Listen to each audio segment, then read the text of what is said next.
Are you a fan of Star Wars? Star Wars Galaxy of Heroes? What about beer? If so, this may be the podcast for you. Brick, Yeah? you're talking like that again. Well, we are cutting an introduction for our podcast. Do you think we should maybe crack a beer first? I shouldn't do it.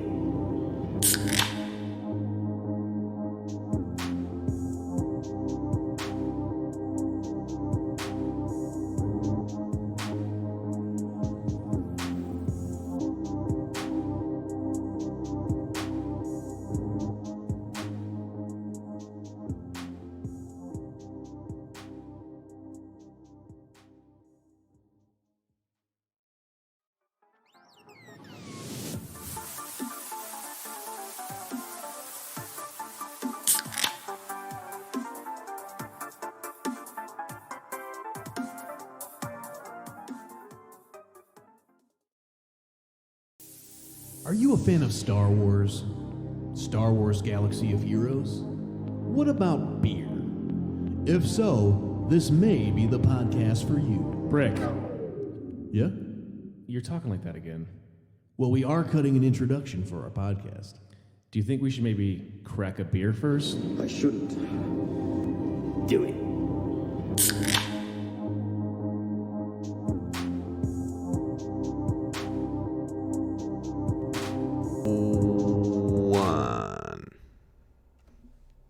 Welcome to episode 67 of Galaxy of Beeroes, and tonight's just the two of us again. We're drinking some UP Beer A, talking Conquest, Grand Arena Championship, and quite possibly solo, but it depends on how long we go. Let's jump into the Cantina. Cantina music is playing. I think that's what professional, like disc jockeys and things do, is they like say what they're doing as they're doing it instead of just playing the thing and then letting people hear it, so. Again, high production value here at the Galaxy of Beeroes podcast. 100%. It's just the two of us today, man. We can make it if we try. If we do one thing well, it's sound effects and cueing sound effects. Yes, it's seamless. Yeah. Excited to podcast with you, and hello, Calvin and DeSchnaps in chat. How you guys doing? Let me get my. Thanks for coming, y'all. Yeah, thank you. Hey, Crazy K, what's up, buddy? Grace K, thank you for the new Patreon subscription there. Yeah, man. Appreciate it. Hell yeah, thank you so much. That's really appreciated. We'll have a koozie out to you soon. And Make it. For those of you who this don't week and know, get sent out. if you become a Patreon subscriber, you get your own custom beer koozie. Galaxy of Beeroes beer koozie. Yep. So, it's worth its weight in gold. Or you can get one that says my name on the back. Whatever, Whatever you want, yeah. I can send you this old one of mine that's falling apart if you want. I have What? Falling apart? I have 3 failed Biro ones when I initially made his that I can send you also. Dude, yours is falling apart. Mine's great. Well, the inside of it is like, I don't know. I think I might use mine more than you do. You're not incentivizing people to buy these things at this point. Do we have True. what kind of warranty do we have on these beer koozies? If you continue subscribing, we'll send you more eventually. That's a good point. And like Cal had said, I'm probably not using mine enough. I really only use it on podcast days, honestly. I really do too. I just drink beer too fast. I don't need to keep it cold. I have other random ones that I use. But really, it's like, it's not to keep it cold for me. It's like so my hands aren't getting wet. Nobody likes, wet hands. Soggy hand. What are you going to do with wet hands, really? I'm a fast drinker. That's my problem, man. I just chug shit. What are we drinking first? We're going to do the Uncle Drew's Flying Machine. All right. All right, we are doing Ore Dock Brewing today. It is out of the UP of Michigan, so Marquette, Michigan, up there, kind of close to where BFL goes to school. Ore Dock is one of the ones that I hit when I was up there in that area. But Uncle Drew's Flying Machine is a hazy pale ale, 25 IBUs, 5.5%. You got yours there? Yep, I do. It's cracking. It's got a pretty cool little look to it. Yeah. And Yellow, orange, got a ship. Shout out to Byro in chat. He's wanted to stop in. Doesn't want to spoil his Wednesday treat podcast listen. So thanks for popping in, man. Appreciate it. It's Wednesday or late Thursday, depending on how my computer yeah. reacts. This Yeah, week. we'll talk about that later. Oh, Byro suggestion of F, Mary, Kill. Oh, great. Here we go. All right. Cheers, boys and gals. Cheers. And gal with celiac Sarah. Maybe Poohead Jen. Ooh. Pretty citrusy. Yumma dum dum. Hazy pale ale. That's good. This one described as tangerine wings and plumes of pineapple soar through Kvyek dreams over blankets of Mandarina Bavaria hops. I definitely get pineapple. Ooh, I like it. I like it a lot. Byro, after we get into this, Byro wants to F, Mary, Kill, for us to play F, Mary, Kill, Newt, Gar, or Watt. Okay. That's quite the lineup. Let me give my rating on this beer. Yeah, let's before do we the move rating. on. Yeah. Good point. I would say 4 stars and about halfway to 5-star. I like an IPA that grabs my tongue by its nuts. I have nuts on my tongue. I don't know if I've told you that before, but I like a IPA that just takes me on a ride. So I'm going for right now. I'm going 5 with a Zeta. I'm putting a Zeta on. Really? It. Yep. See, this is a pale ale, not an IPA, so it's a little bit lower in the bitterness. You know, it doesn't have to be quite as bitter. There's something kind of off about it for me. Really? Like it's almost like sour, but like not in a way that I think they're intending. Unless Okay. it's just like the pineapple that's like really hitting me hard. It's not my favorite, but Oh shit! And Kyle Z's here too. How you doing? Thank you for what's up, joining Kyle? in. Haven't seen you in a while. Appreciate you. And you should dust out right. the old koozie. We're gonna jump this F, F, Mary, Mary, Kill Kill. right Yeah, now. let's knock this out. So just for those who don't know, as part of our Twitch, if you're here for the live stream on Twitch, you can cash in your channel points to have us play F, Mary, Kill once, maybe twice per episode for 1,000 channel points. And Byro cashed his in, and he wants us to play Fuck, Mary, Kill with Newt, Gar, and Watt. So the rules of the game are simple. You have to pick one to fuck, marry, or kill. It's a pretty simple game. The title go really first? explains all of the rules. I mean, you want me to go first? Do you want to go one by one or exchange Fs, exchange Ms, exchange Ks? Yeah, we could. I don't know. I guess we'll start with. Wow. I don't know. I guess we'll just talk through it loosely. Okay. So I don't know much about Gar. I know Gar is a Mandalorian, apparently. Allegedly. The Gauntlet ship is a thing. He's Kind a of an guy. asshole. Yeah, he seemed like an asshole. Yeah, he Yeah. did some nefarious things in the Clone Wars. I think he's gonna have to be my kill Yeah. because he's Ooh. just an all-around. But who are you gonna fuck? That's the problem. That's fine. We got a couple options here.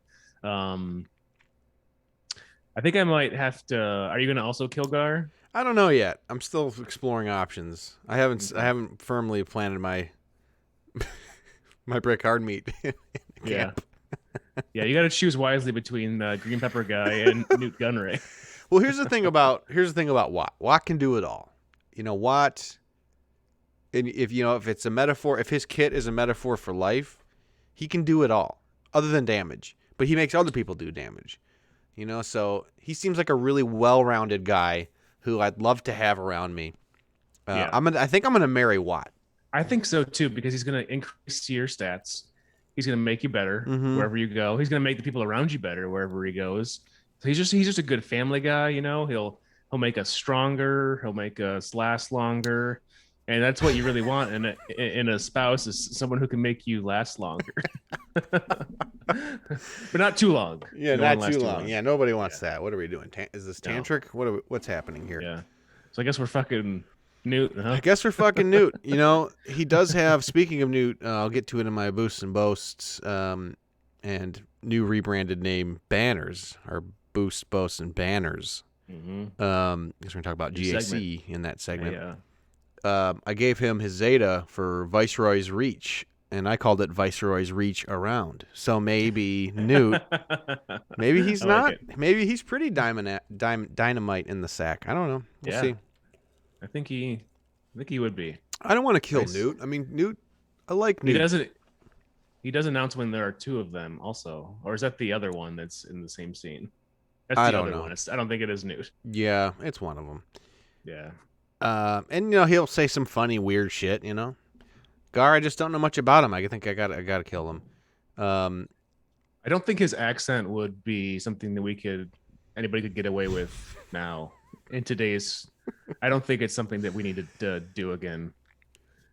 Just have a regular speaking voice. You don't need to go with like ethnic sounding accents anymore. Just be done with it. Yeah. Rogue said, "Y'all expecting Watt to be Brad Pitt under that mask?" Looks aren't everything, Rogue. Yeah, it's all about what makes the relationship stronger, better, last longer. You can regenerate health with him around, and he has a green pepper sick. for a head. If you're ever hungry, you want a green pepper, you can slice off a sliver of green pepper. It's fajitas whenever you need it. Honey, shit! I did not go to the grocery store. I forgot to get green pepper. Oh, wait a second. I'll just use your head. Just slice off a cheek, and we're good to go. You know how much of my wife is made out of food? None. So, am I jealous that I'm not married to Watt Tambor? Maybe. I've been drinking for hours, Rogue, in case you're... No, Rogue, we're playing F, Marry, Kill per Byro's channel point redemption. So he had to... It's quite nice a way to when get you the start episode up. started. It really is. It's some would say the best or the worst way to start a podcast. Well, divided. there are 13 people that have decided that they want to spend time with us right now because of Right. this. So Oh man, they're like, you know what I'm missing? Sugar Daddy Watt. That's what Taylor's. I like it. And hey, Taylor, good to see you, man. We got a lot of people here. Thanks for tuning in. We appreciate it. It's definitely for the fuck, marry, kill content for Star Wars characters, I think. Oh, 100%. That's why everybody comes here. So you want to get into some our new segment, Boost, Boast, and Banners? Let's post some banners. That's Okay. what I'm here for. All right. You had some way better upgrades than I did. Yeah, I had a lot of shit hit. You want me to kick it off? What do you want to Yeah. do? Or okay. You do it. You go first. All right. So Zeta wise, like I said before, I gave just today, just maybe a couple hours ago, I gave Newt his unique, the Viceroy's Reach Around, which is it's a great ability. The added bonus is huge. Especially, I'm thinking specifically for when I use him. I like to use him with Grievous, in a Grievous team as a Grievous lead with droids and Watt. So his Viceroy's Reach, what it added is whenever Separatist ally inflicts a debuff, they also deal 5% max health damage to that enemy, which can't be evaded, and enemies with extortion have, I guess that's already there, I think, 30% speed and offense. Or negative 30% speed. Who do you pull out of the team? I drop Droidica. Yeah.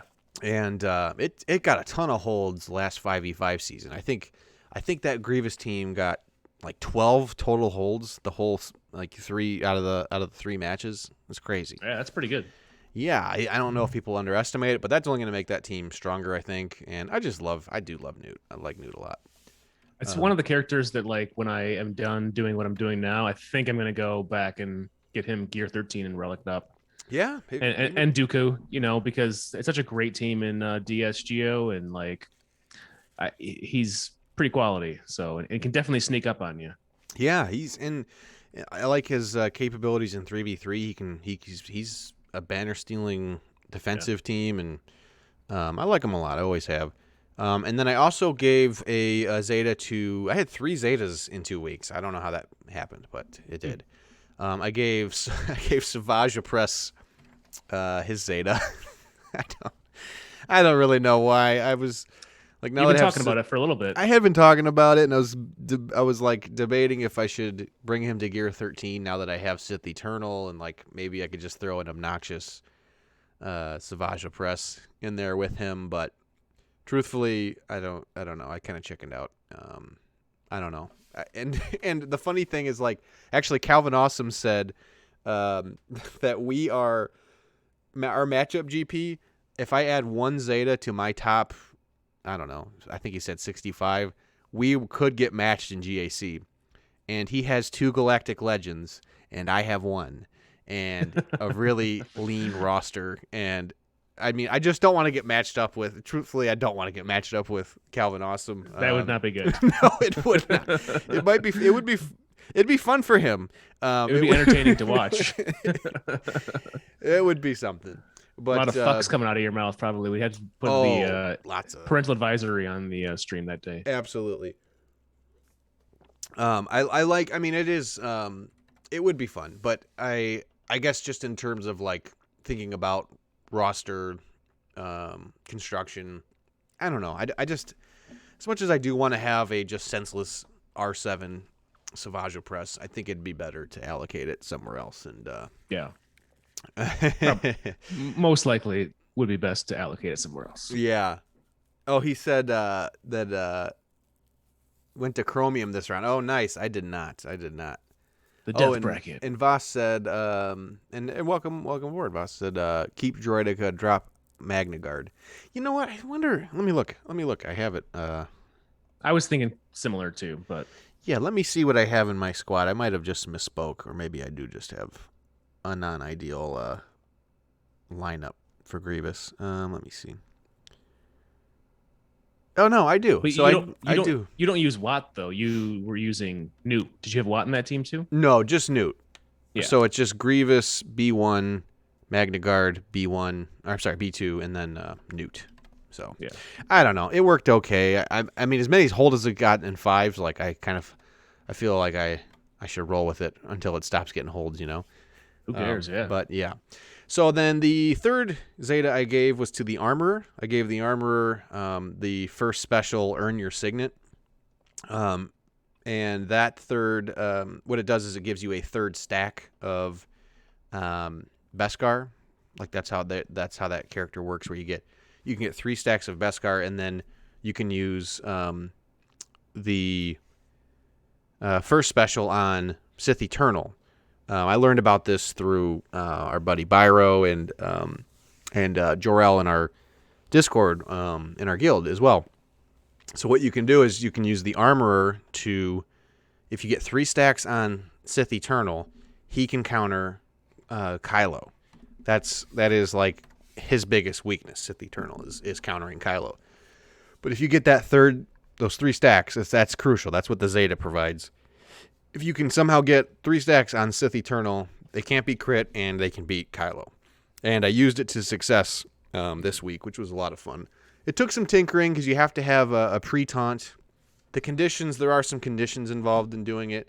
I didn't have any success using it against SLKRs that had like Revan and like Malik mixed in there, but it worked really well against just a normal first order team. So it's a weird team. So it's Sith Eternal, Emperor. Han is there to stun Hux. Thrawn, who passes turn meter to the Armorer. And then the Armorer, of course, who puts the stacks of Beskar on Sith Eternal. And then you need a pre-taunt. So I use Crew. And my problem with Crew was that he was too strong, so I had to pull some mods off of him. You want him to go down past half health, because that triggers the stacks of Beskar on the Armorer, who gives them to Sith Eternal. So it's like there's some tweaking with you have to like get the win condition correct. But once you get that set up, it's very reliable. So even at low gear levels, like it worked really well. So you stun Hux, and then you basically pass turn. You got to have a fast Thrawn as well, but you pass the turn meter, get the Armorer to get Sith Eternal where he needs to be, and then you win. So that's been a lot of fun, having being able to do that in Squad Arena for climbing, and not be just like stonewalled and have to play around Supreme Leader Kylo Ren's. So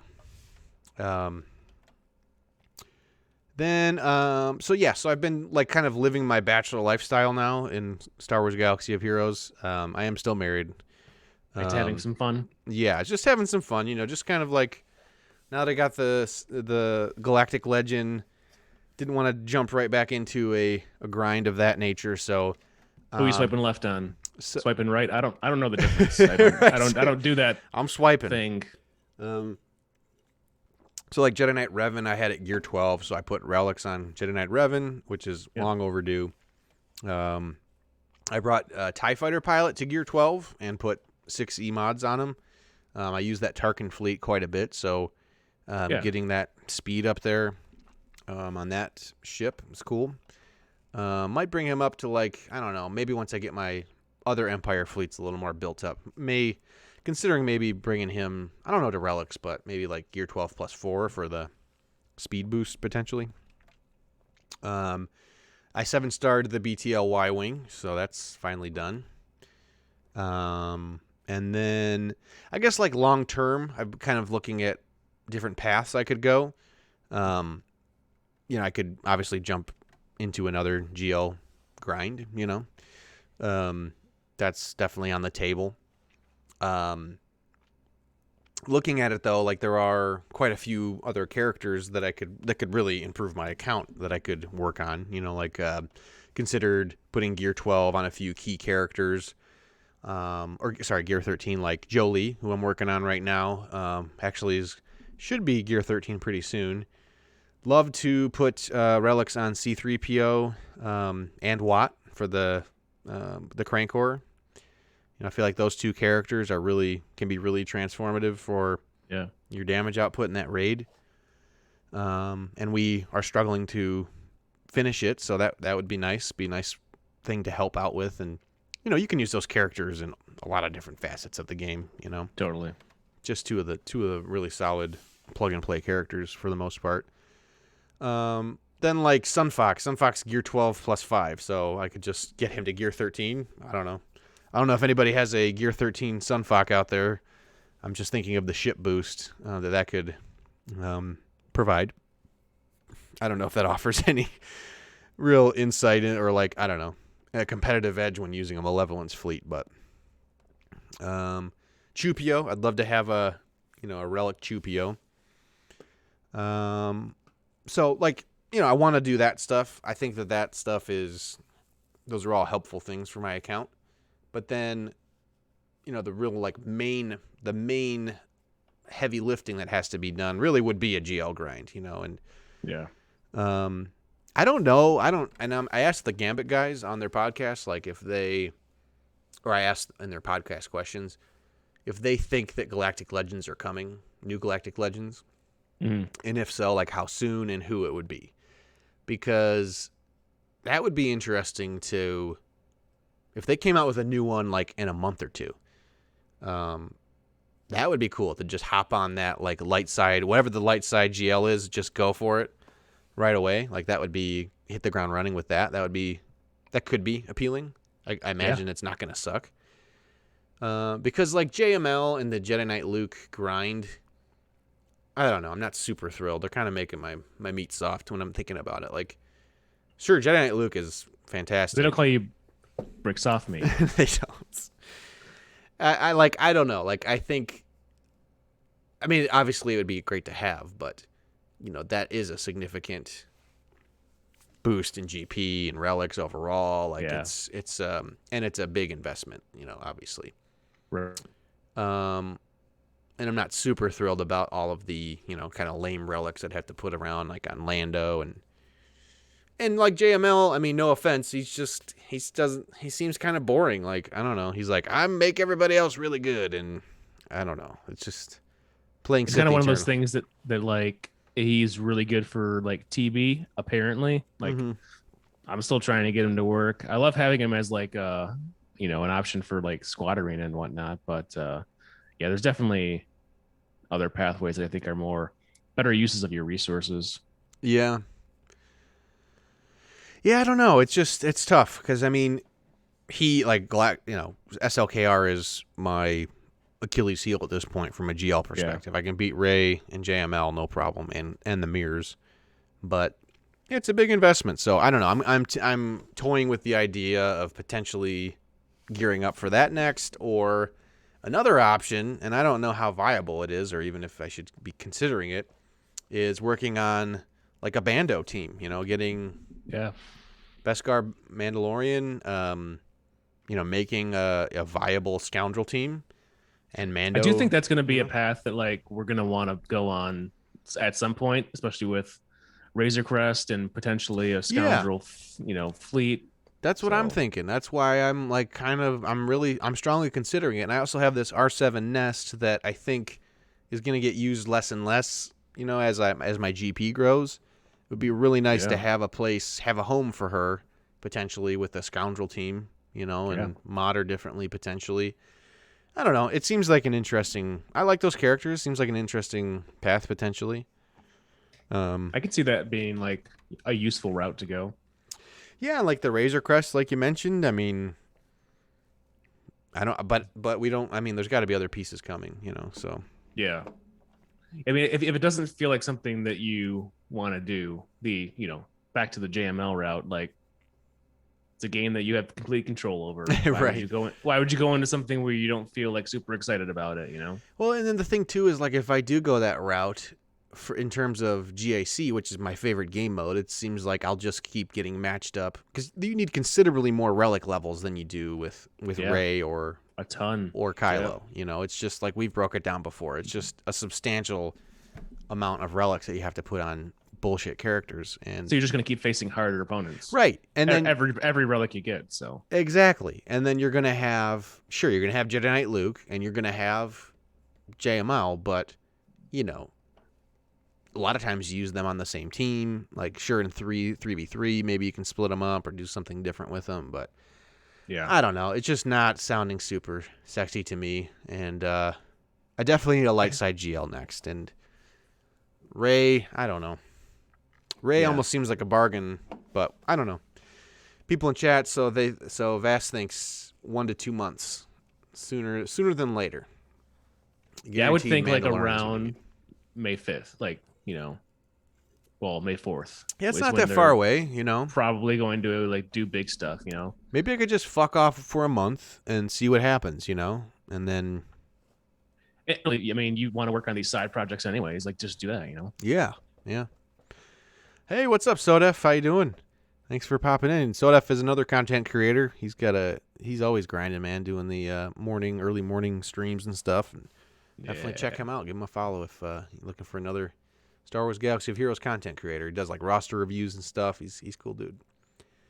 I may do that. I may hold out then. I think that's probably a good call. Still passively farm like Hoda and stuff, Yeah, because I mean, that's a character you need anyways. Mm-hmm. And I've seen people use that in Eep teams like pretty often actually. Like one of our top guys uses Eep, Watt, Hoda, Malik, and Sith Trooper as like one of the ones that he plows through a lot of teams with. So. Oh, interesting. Yeah. Yeah, so I guess that's kind of where I'm at. Just briefly, I'll mention GAC. I had a good first week. Went 3-0. The last round was kind of a nail biter. Actually, it ended up being way closer than I expected it to be because my opponent historically just goes super heavy on defense, and they just lose. Like they lose a lot. They go like 1-2 very often. People never clear them, but then they have so little on offense that they can't clear either. So or even come close to it. That's not even fun. Like I don't know. Like I go light on defense just because I want to be able to like plow through everything. And if I lose, I lose. Right. Yeah. Same. I mean, that's kind of what I try to have enough tools. It's like it's a balance. I try to find strike a balance. But it was crazy because so in my scouting, normally my scouting is like spot on, but this person was hard to scout because in last 3v3 they did not have SLKR. And actually, they did get SLKR, but only for like the last week of the last matchup, or last week of the last round of it. And they saved him for offense. And so a whole month had passed, and they basically still throw FU defense down, but just change the teams and kind of the compositions that they went with. So they save SLKR for offense, and they basically put everything else down. So they had Grievous, Jedi Knight Revan, all relict, Darth Revan, Gas, Padme.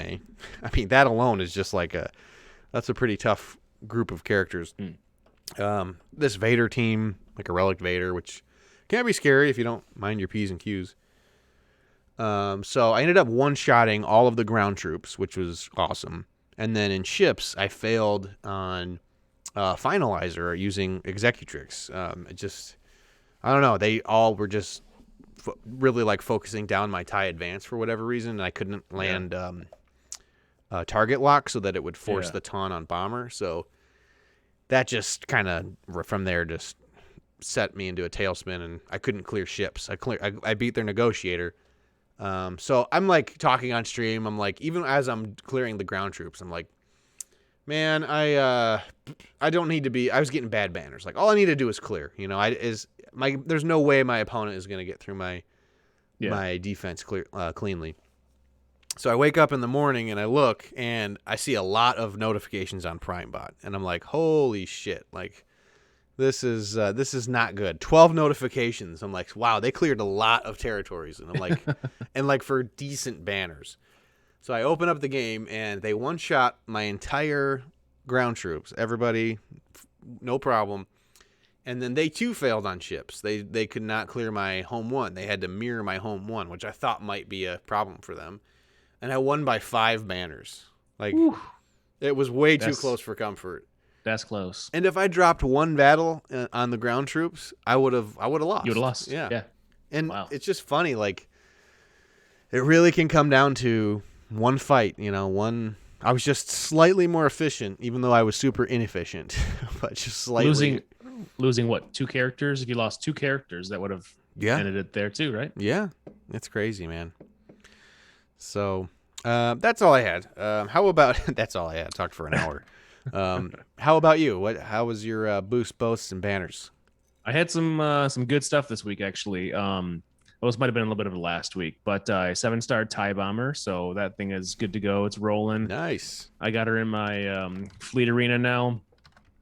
I put it in at about 6-star, I think, because malevolence that is in my shard, except for Lycan, runs MILF in there. So bringing TIE Bomber in obviously can like dispel the do not target thing. Yeah, all that awesome. wiggle bullshit. So that's kind of fun. Take that wiggle shit off. Yeah. But yeah, it's a great ship for GAC. I guess I just like held off long on getting it done, so finally got that done. Nice. And it's definitely one that can like give you an advantage, even if you throw it on defense, like in GAC. You know, like that takes away MILF's ability to do what it would normally do against that fleet. So yeah, a lot of people tend to bring like one get to ship and then home one, and it's I like throwing down that Executrix fleet with the Empire because it's not like unbeatable by Rebels, but I mean, if that's what somebody's bringing, like if I had to go against that, I'd be like, oh shit, I'm gonna be clenched.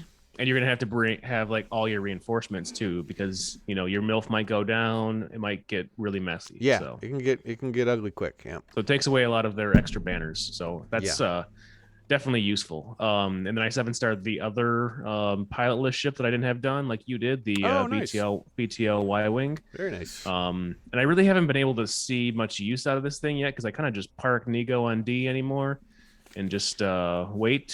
So I don't know. It'll be nice, I guess, to have for Geo next time around. Yeah, and I know there's I know with Negotiator there's different starting lineups. I know there is a lineup using All Galactic Republic that it gets you to the ultimate much quicker, which I know like when I'm using Malevolence to climb, sometimes that variant of the starting 3 with without Houndstooth in it can be tricky. And see, I find that one easier because I can get through it. I don't know. Yeah, I get through without even calling a reinforcement most times. But there's been a few times where it's like in GAC where you just get the ultimate super quick, and it's just like Oh, Rex, Jedi Knight, Anakin, and Y-Wing is the fast alt. Okay, that's what Calvin said. Yeah, I believe it, man. I faced that one time in GAC. I failed against, I think, that lineup. It's insane how quick they get the ultimate. Yeah. It's like they've got the ultimate before you know it, and that can go sideways. If your ships are already, pretty beat up, and they get all those damn detonators or whatever. What do they call it? I usually go after Mines. whenever I see it on Territory War, I go right after that lineup usually because I feel like I can get it done quick, and we sometimes have issues with other people on that one, so I go after that guy. You're the BTL whisperer over here. I didn't realize Right. that. Nice. Take him down. I Relic 7 Emperor Palpatine. I Relic 5 Order Officer. I Relic 3 First Order Executioner. I see what's going on here. It seems like you're building on First Order for something. I am.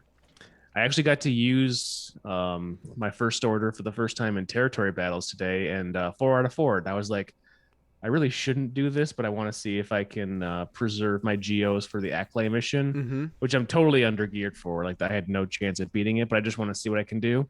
And I had 3 guys standing at the end, but managed to get a 4 out of 4 with them. So nice. I ran Crew, Kylo, Fox, First Order Officer, and Special Phosphate. That one. Oh yeah, Phosphate. Yeah, so it did okay. Probably could have done better, but having more guys alive at the end. But whatever, it was cool to see a team getting some work done. Yeah, a new team that I hadn't used before. Heck so. yeah, that's awesome. It's great to get another team out there on the field. Yeah, because I struggle in dark side because I'm very light side heavy. So. And Calvin asked, you're talking about that negotiator fleet. You use Malevolence against that one, right? Mm-hmm. Okay. Yeah, he uses Malevolence against it. Yeah. We have a very specific fleet strategy that's been working for us very well. So yeah, we've been on a tear, man. And while we're on it, I'll say that we made our way into the top 200 globally territory wars. Yeah. We got up to 140 something. 100, I don't know, something like that. But we had never done that before, so that was pretty cool. Yeah, definitely. Hats off to the territory war gurus, man. Yeah. They're cooking up a good strategy. I still don't understand how it works, but it's working, and I'm not going to question it. We have no business winning against his guilds, but we managed to. I don't know what the deal is, but yeah. On the same Slacker front, I'm working on shards for finalizer, so I now have all the ships I need to start racking up those 15 little by little. Nice. I think the event is tomorrow, so hopefully I can start that process going. So that'd be cool. Sweet. Yeah. Last thing on territory battles, I was way too drunk when combats opened. Surprise, surprise. On territory battles, and I said, "There's no way I can go into combat right now.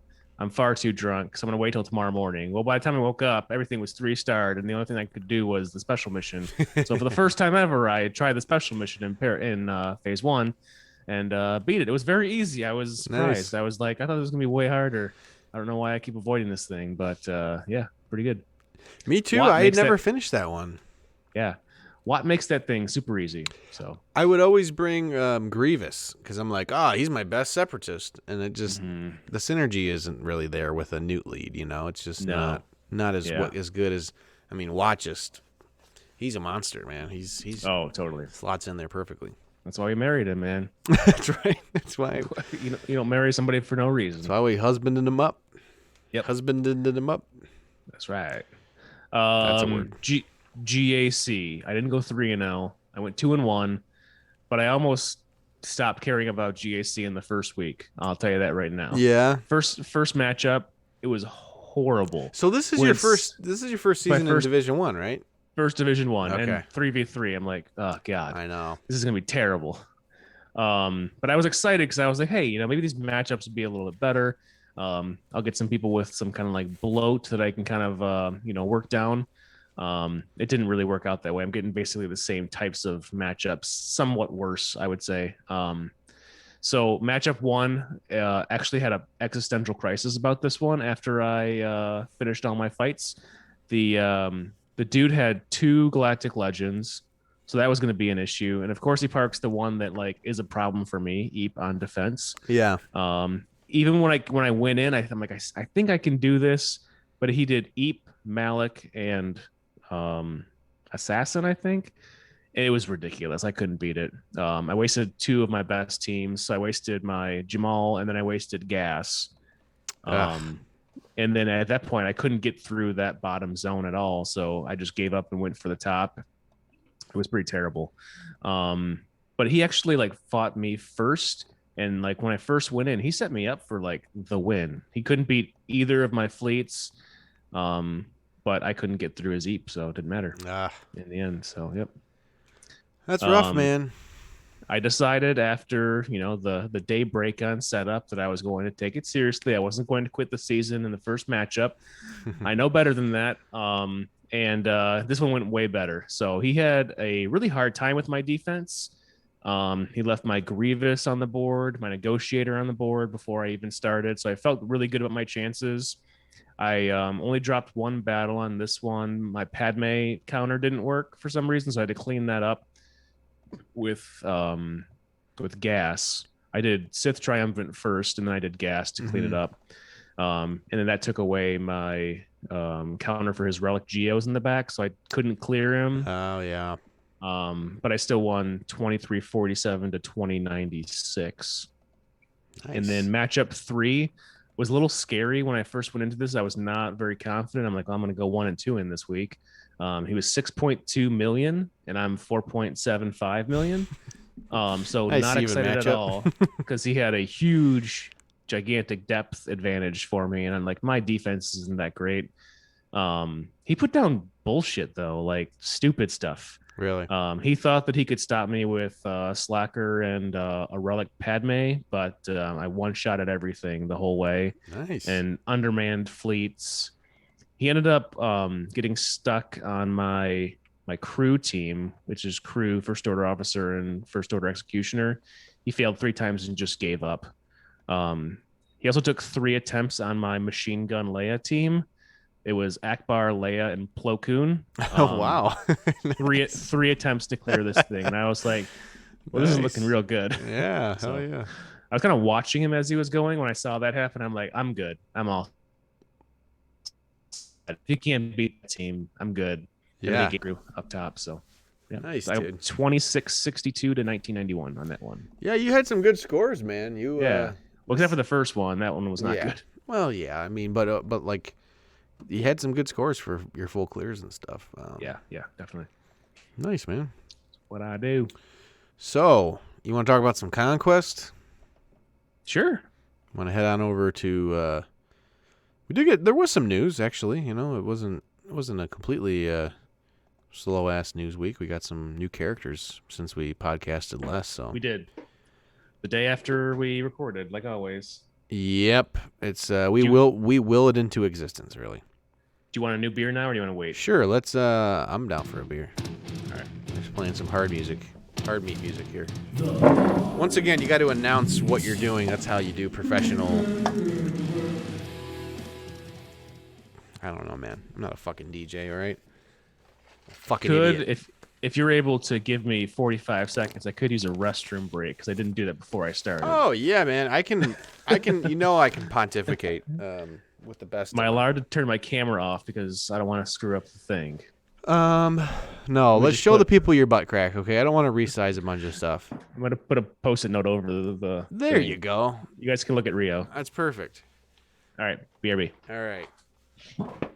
So yeah, we got some new shit. Oh, we almost saw your butt crack.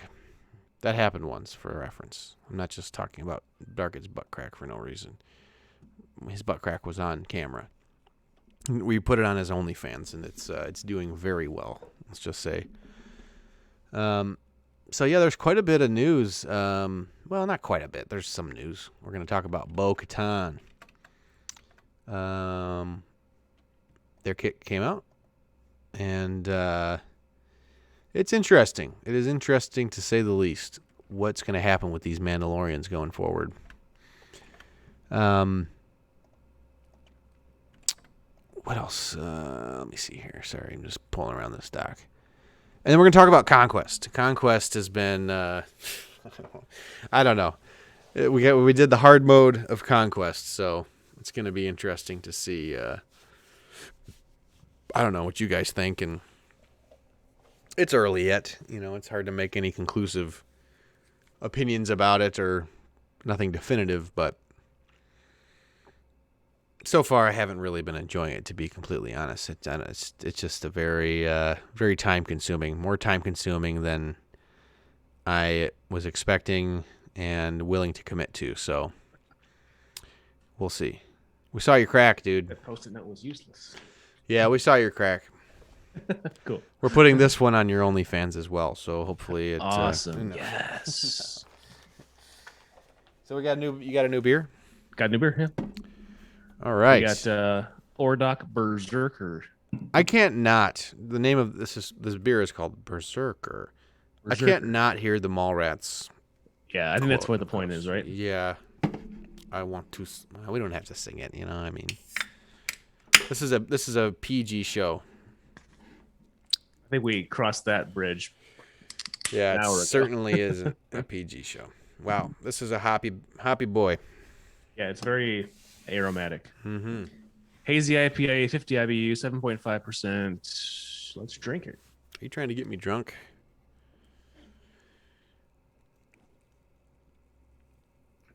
Oh, wow. That one's real good. Ooh, yeah. I would say much better than the last one. Fine, I'll say it. I want to suck your cock, berserker. Would you like to make ye fuck, berserker? I haven't seen that in years. I think I'm going to keep it that way, too. I think about Mallrats. I don't need to see it again. I'm good. But man, it's like, there's just classic scenes from that movie and lines that pop into my head. That's when you know a movie's good. When you have just... Oh yeah, just random like thoughts of things. I was a huge like Kevin Smith fan for a while, and then I was like, is it Clerks? It is. I think it is Clerks. There's way better stuff out there than that. Yeah, it's definitely Clerks. It's yeah. My bad, not Mallrats. And what's up, Real Wicked? They all kind of run together, don't they? They do. They're all intersecting. I know. Weren't you real into An Evening with Kevin Smith?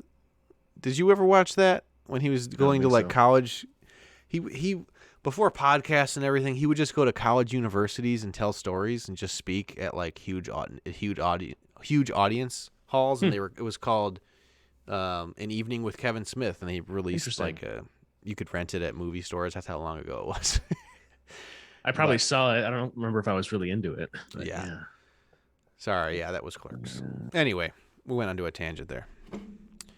I would give this 6 stars, and both Zetas. I enjoy this quite a bit.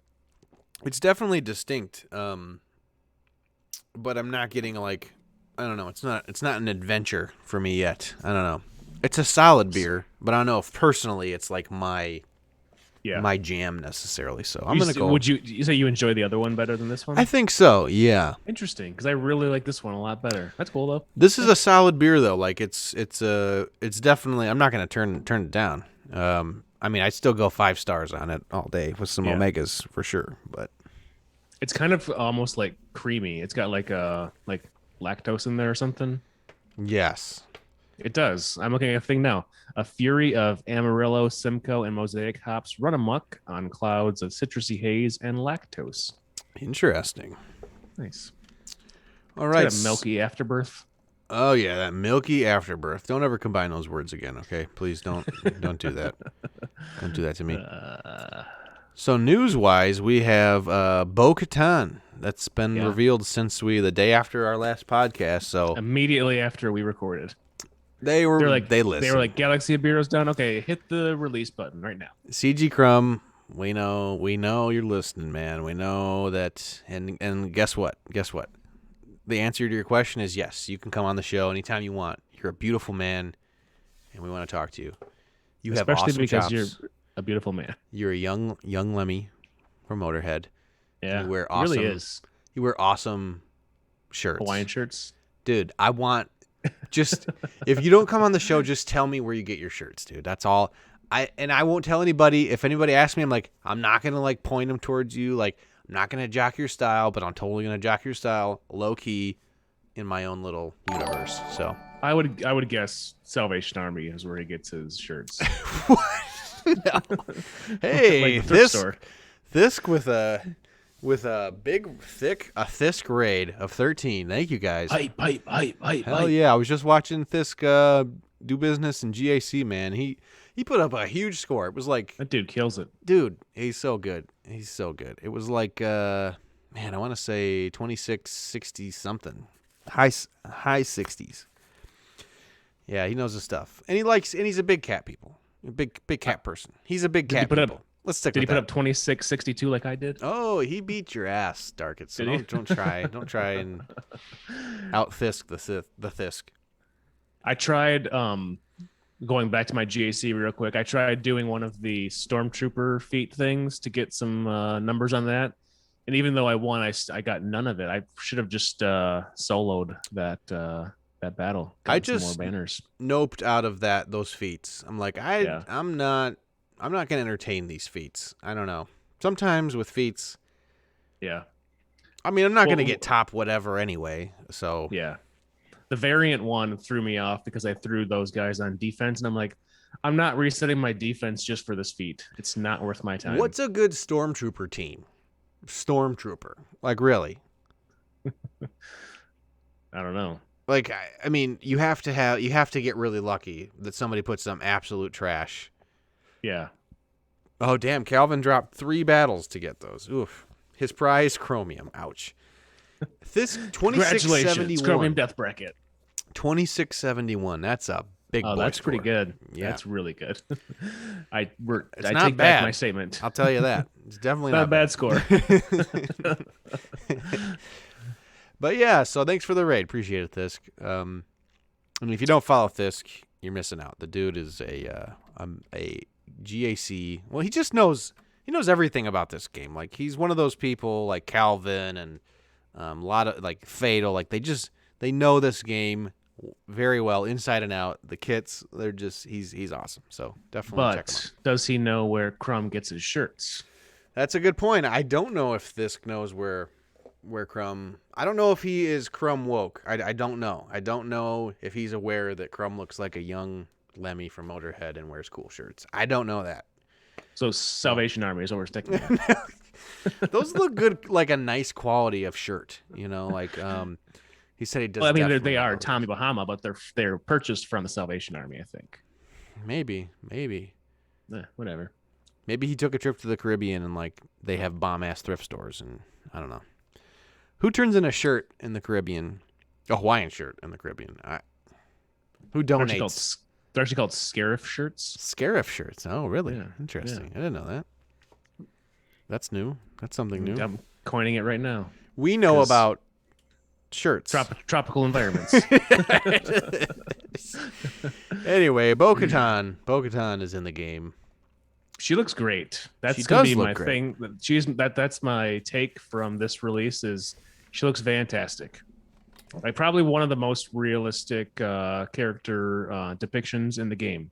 A little short. I don't think they got her height right. When you look at her in a lineup, but It's I because think- CG Spaniard no longer is an employee, and if he were there, Yeah. he would have nailed the height. We know that. We know that Yep. for sure. So, Yeah. R.I.P. CG Spaniard. Hope you're recovering well from this. It's a character that has been long overdue, even before her,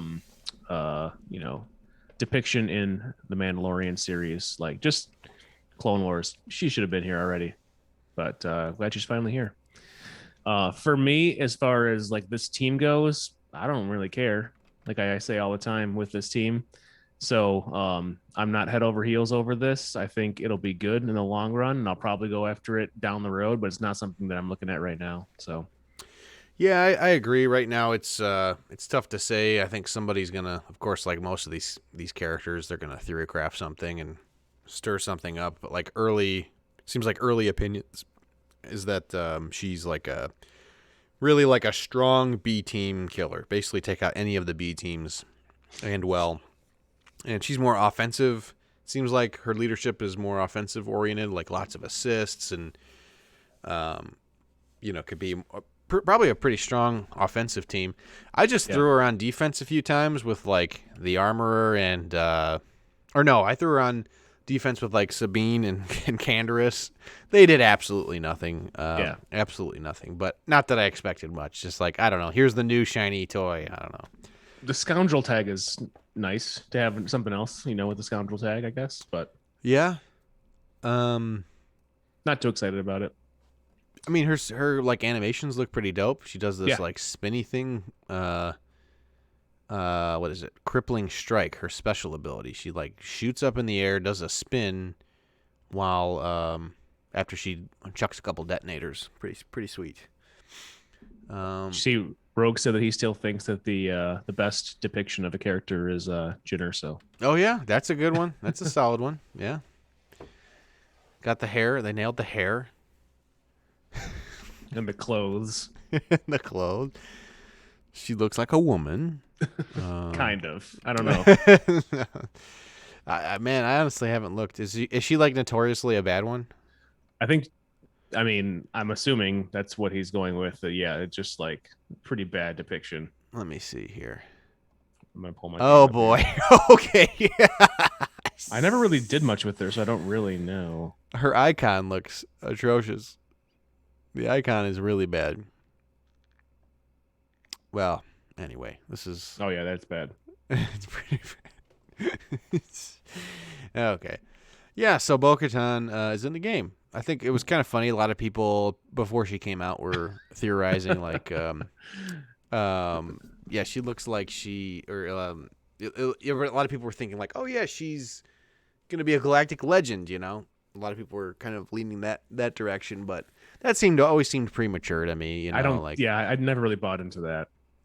There's not enough character background there. I mean, like she was in Clone Wars, obviously, so there's a lot of like screen time, but I don't know if she's deserving of a galactic legend status. Yeah, like hardcore Star Wars fans would be like, yes, Bo-Katan has come into the game. This is fantastic. She's galactic legend worthy, of course. But it's like, guys, there's a general public that plays this game as well, and they don't know who the hell she is. Not everybody obsesses over the Clone Wars. I do, right? But not everybody does. Well, and who knows how much she will tie in to the new season of Mandalorian and the new all of the the roughly 100 new Star Wars projects that were announced. So, I mean, it's not out of the question for her to be galactic legend at some point potentially, but if you don't already have 2 iterations of yourself in the game, then you got to wait on being a galactic legend. You have to have at least 2 before you can become a galactic legend, right? It's a good point. That's like their cadence. You're right. You're right about that. That's why I am still maintaining, and I'm hopeful that we will get Kenobi. General Kenobi, not General Kenobi. He would just be that would work. Jedi Master Kenobi. You got him already. You got 2 versions already in. 2 versions, and then young Vader. Yeah. Basically, Revenge of the Sith era. Yeah. Those 2 characters makes sense. I was hoping you were going to say Darth Maul, and that means we need to get a Spider Leg Maul in before we get a Galactic Legend Maul, but. That's true. That could be. I mean, that could be a long-term thing, maybe. I don't know. Yeah. And hey, what's going on there, Fingus? How you doing? Thanks for dropping in to say hi. I hope you're What's high. Up? If you're into that thing, you're into getting high. Who isn't? Well, there's some folks out there. That's true. But yeah, I don't know. Do you got anything else you want to say about Bo? I don't think we need to go into an elaborate kit analysis. Maybe just tags. She looks good. She looks sexy. You like her bone structure. Yes. Light side attacker, leader, Mandalorian scoundrel. Okay, we're done. Moving on. What's next? GC Madness Tournament, round 1. Have you played? What is it? Exactly. I came across this like an hour before we started.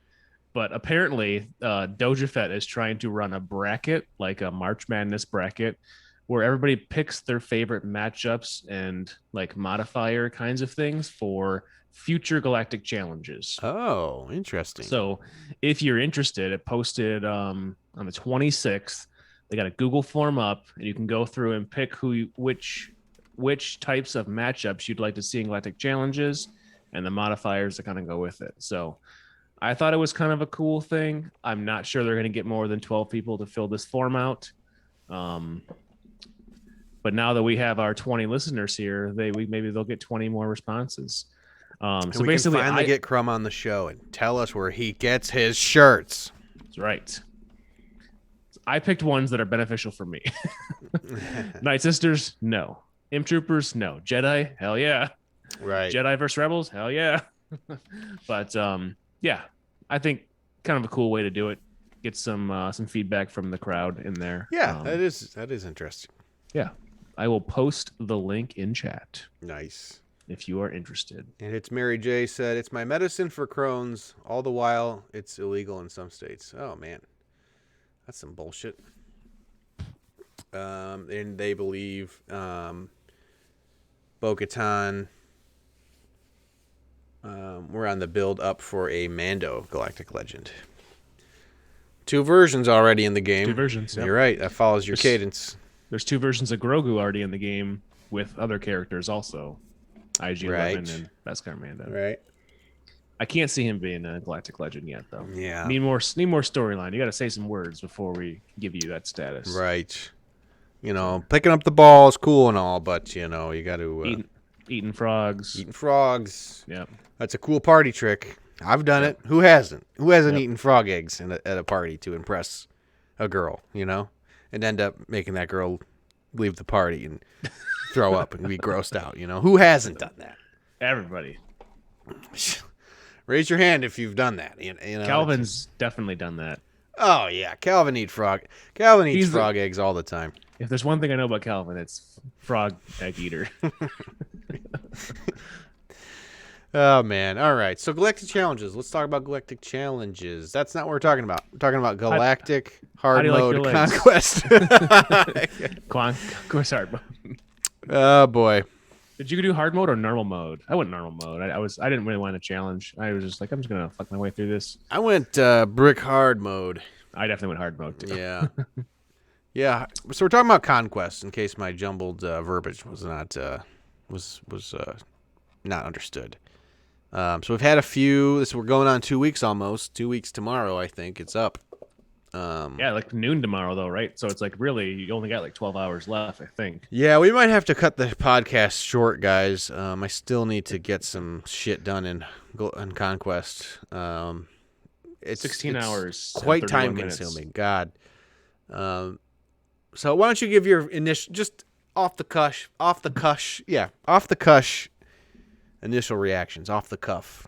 I loved Conquest. I'm 2 beers deep, everybody. So this is you're only 1.5, really. Have you finished 1.5? Yet? No, 1.5. So, well, I gave you 3 ciders too that you can drink next. Am I drunk or stupid? Yeah, it's a fun game. It's one of the two. Drunk. I really enjoyed Conquest the first round that we did it when it was normal mode or whatever. Yeah. There was something new. The data discs or whatever they call them were kind of cool to mess around with, using your profile in different ways to get these feats. It felt like a very immersive experience, totally new game mode. It was going to kind of be something else to do with your hands. And then we get our second week and it was basically just the same thing over again with a little bit different feats, but I don't think the hard mode was super challenging, to be honest.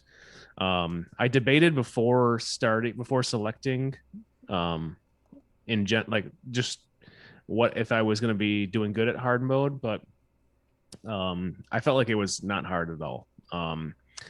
The feats were a little bit annoying because I went up until today to finish the feats, but I ended up getting the tier 7 box today with only 4 total refreshes during the entire 2 weeks.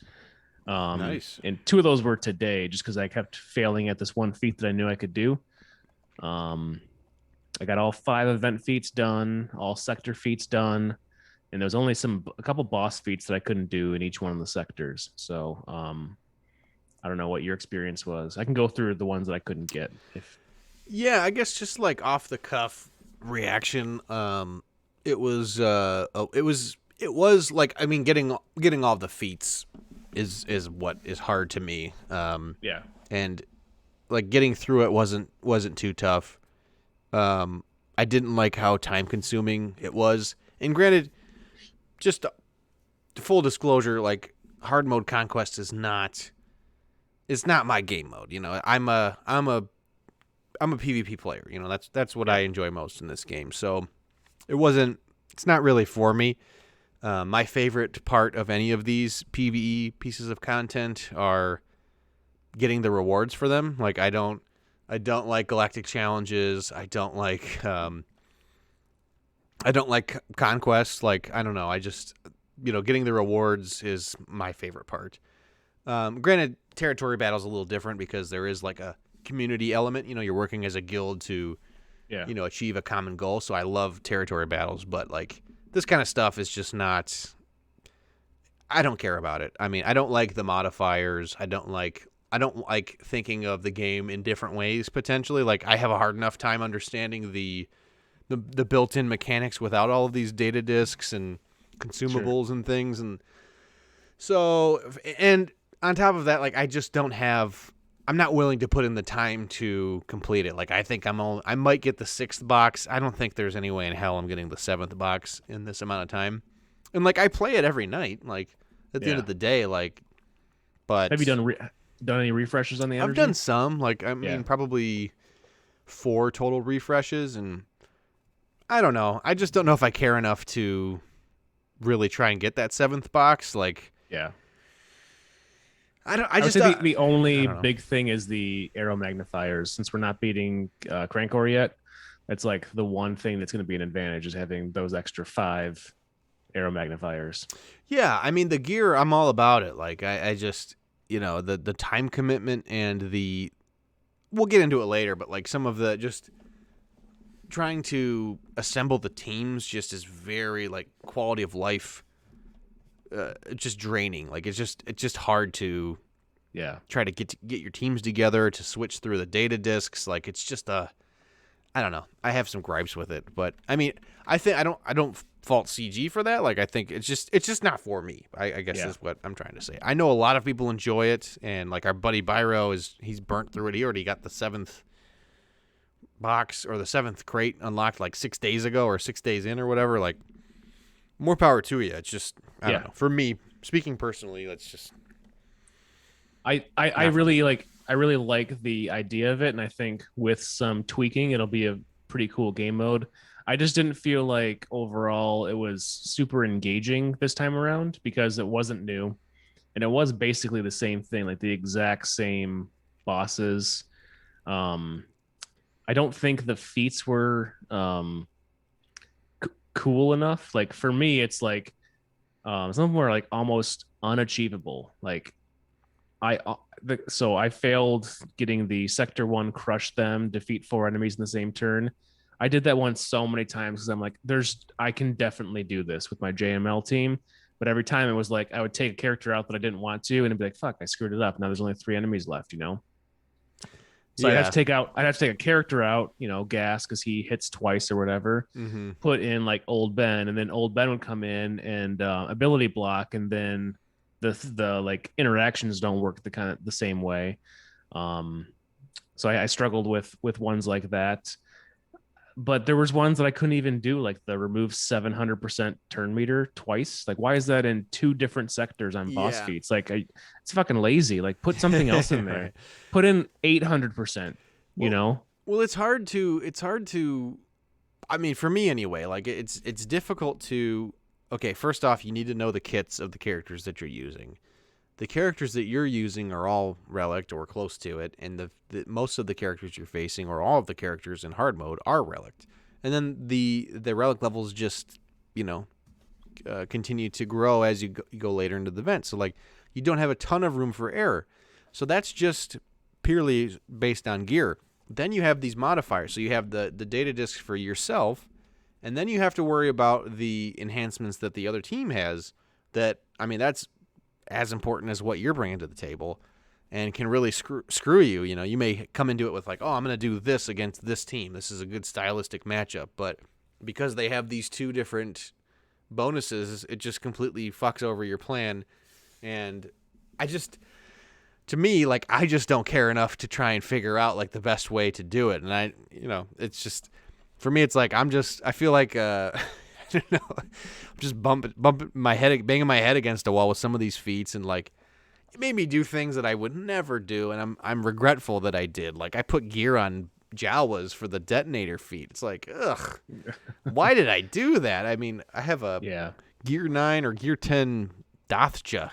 So they've won. They beat you. Yeah, I mean, if you've done things like that. If that's the goal, like, I don't know if I'm gonna do that again. I didn't read a single modifier. I didn't change a single data disk the entire time. Whatever I got in the first 2 sectors, I left on, and that's what it was. Mm-hmm. I didn't get any good data disks this time around. Like, I threw on like 3 cooling system ones, and I got nothing good basically, but it still was enough to win it, you know. Yeah. But there's definitely some with like certain kinds of rosters like that you're just screwed on, you know. Mm-hmm. Like for me, that sector 3 score 40 critical hits, I can't last long enough to score 40 critical hits. Yeah. Like everybody, I kill them, you know. If I'm critting that many times, they're dead.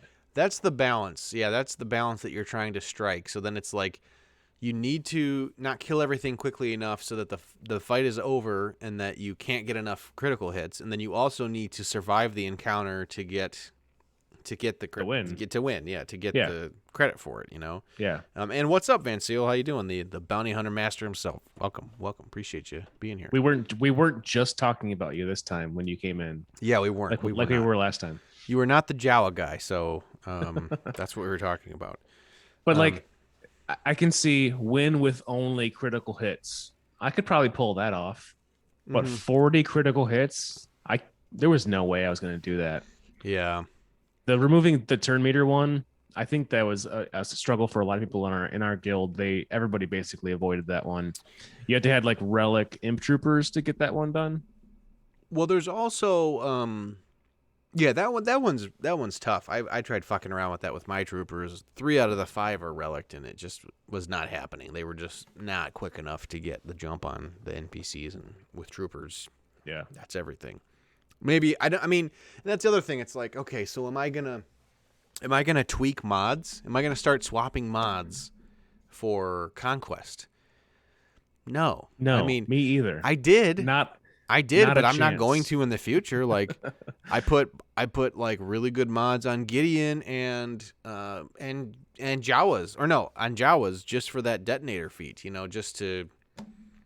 And it's like, what am I doing? Like, I mean, I don't know if I'm gonna do that again in the future. I think I'm just gonna roll with like, it is what it is. Like, I'm gonna get, you know, I'm gonna play through it, and then I'm gonna go back and get the feats that I can, and then where the cards lay it's where they lay. I don't know. I'm not gonna. Schnaps was struggling a ton with his evasion feat. I really think they got your profile fucked up, because that one, it takes, I don't know, 6 or 8 battles to get that one done, but it wasn't hard to do. Like, just using Grandmaster Yoda, like, totally made that one happen. I was getting like 10 to 15 evades per battle. It was just a lot of evades you had to get. Was it 80 or 100 or something like that? But yeah, he struggled hard on that one. Like, even when he was dodging, it wasn't like counting him up. So that's shitty. Yeah. The one, my main gripe about the whole thing, Curtis, I did Old Ben with Yoda. That's what I did too. My main gripe with the whole structure of this game mode is how the rewards are. And I know I'm not the first person to say this. It's like, every time you go up like a box, you should be getting exactly what was in the last box and more. You shouldn't be trading off stuff that you don't get because you go up a crate. It makes no sense. Oh shit. Why? Ando with a rate of 23. Appreciate it, man. Thank you. What's up? The Commandos. It makes no sense why you would get less of something the better you do. Like, that makes absolutely no sense to me. Like people are like, I'm gonna stick at tier 5 or tier 6 because there's better gear 12 gear here. It's like, no, you should be able to get that and more the further you get. I've spent more time, more crystals, more energy to get to tier 7. Why should I be getting less of that stuff before? I still need that stuff for other characters, you know? Yeah. No, I agree with that. I think for me, like Fingus said, like, you know, it's, I don't know if you have, you know, the willpower to be like, okay, you're in a territory battle. I'm already swapping mods for that. And it's like, okay, now I need to swap mods for Conquest so that I can maximize the feats and get the maximum rewards. Just, I don't know. If that's during like your GAC lock, what if you fucked yourself over because, you know, you took mods off, and then now my GAC is all screwed up because I don't have mods on these 10 characters or whatever, you know? Yeah, and mods are hard enough. Remodding or just swapping loadouts just for territory battle, it's a nightmare. You know, it's like, unless you have some, you know, bot helping you with like hot utils or something, like it's just, and even that can be a nightmare if you don't have mod capacity like in your your inventory, like. So I don't know. I mean, I'm all for getting more rewards, and I'm all for, you know, unlocking the Razor Crest one day. That's exciting, but I have no Bando for. I'll have Razor Crest ready to go, but no Bando to, you know, for it. So for those of you guys out there who have more than one profile, how is Conquest working for you? Because that was one of the reasons I put away my alt. It's like I was like, I won't be able to do Conquest on both. I gotta focus. So. I know.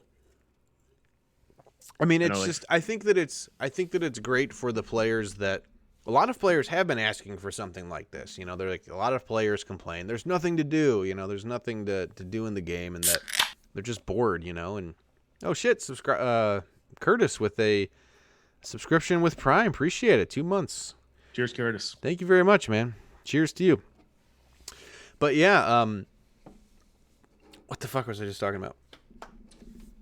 People were asking for this. Oh yeah, people were. Yeah, there is a group of people that like really have been clamoring for, like, oh, I need this. I need a PvE mode that I can do stuff constantly. Like, but for me, where I'm at in my life and the amount of time that I can allocate to this game, I mean, granted, I have 2 kids. I'm in the process of moving. Maybe I'm not the best person to ask about Conquest hard mode, but it's just too much. Like, I think if I play the game at the end of the night, you know, for an hour, and I still am behind in Conquest for 2 weeks straight, like, maybe that's just not the mode for me, man. I don't know. Maybe I don't know if they should make it easier, but I mean, the other thing I don't like too is that the feats sometimes are antithetical to the teams that you're facing per sector. So it's like, oh, complete, you know, inflict mark, and it's like, okay, Jedi Knight Revan's a really good candidate for that. Well, Jedi Knight Revan matches up like shit against some of the teams in the sector that you're going into, unless you have them, like, you know, relatively high relic, and then your guildmates would be like, but you don't have to win, you just have to inflict mark. It's like, but I want to win. yeah, it's tough. I mean, we've had some time to play with it, but I think it's fine. I still had fun doing it. I got frustrated, but that's any game mode. You know, it doesn't go the way you want to. You're going to get frustrated with it. I do think it's going to be one they're going to have to sit down and plan out a lot for it to be fresh every time. Otherwise, it's going to be another one of those game modes that's like, you know, just there that nobody really cares about, you know? Yeah. Well, that's a good point. Carrot in chat said the Jedi Knight Revan with Grandmaster Yoda with a cooldown reduction buff build. Yeah, that is one that I just learned about. I forget the name of it, but the one that there's a chance for you to reduce cooldowns of your team. Deployable cooling systems. Yes. So I had three of those on. See, that's nice. You can stack those. That's huge. I think definitely, like, this time it was harder for me in Conquest in hard mode because I don't think I chose the data discs to maximize you know, my ability to get these feats done. So, I mean, there's certainly an element of it that I made it harder on myself. I did get, like, I tended to chase, like, the really, like, strong, like, the purple data discs. I had 2 of those. But ultimately, I think that data discs like that one, stacking those is probably more potent and more useful. I think so too, because then you can keep yeah. using your specials. Like that's why you're able to do the like endless merciless massacre, isn't it? Yeah, pretty much. Yeah, you can just wreck shit with Yeah. Vader with those. But it's all about selection. I didn't get any purple discs last time, so I was. I kind got of, like, none this chasing time. them. Okay, I Yeah, chased none. 2 of them, and I've been using them, but they're just not. They're not very good. Like, I don't know. I had trouble even finishing all 5 sectors with the data disc builds, and one other thing that's, I don't know, just annoying, I think, is the UI for a lot of this event is it just sucks. Like the equipping data disc screen, like there's not a better way. Like, oh my god, like Jesus Christ, you can't like read the thing before you try to equip it. Nah, you just got to add it and then subtract out other shit, and you can waste credits to do it. Yeah, holy shit! You can only view like 4 at a time or whatever. And I got one other complaint. We're just gonna list our grievances here. Well, we got nothing but time here, so why not? I agree with you on that one. My other big complaint was the visualization issue with the boss feats. Like I kept getting grayed out, but I wasn't done with the feats. So there would be ones that I could have done easily. Oh, thank you, Donnie Darklighter, for the follow. Appreciate it. Thank you very much. Ones I could have done easily that I ignored because they were grayed out and I couldn't see them. And then when I went back today, I was like, oh, I only got 3 out of the 12 feats done. What is this? And I scroll up and I'm like, oh, that's easy. I can do that right now. Like, no big deal. But the way that they had the visualization, it should be like, bold, white text. It was grayed out, so it seemed like you beat it, but you didn't. Yeah, so that screwed me over. I think that's a bug they would have to fix. And thank you, Cared, for the follow, or KRD. I'm not sure how you say it. I apologize if I'm botching it, but thank you for the follow. Appreciate it.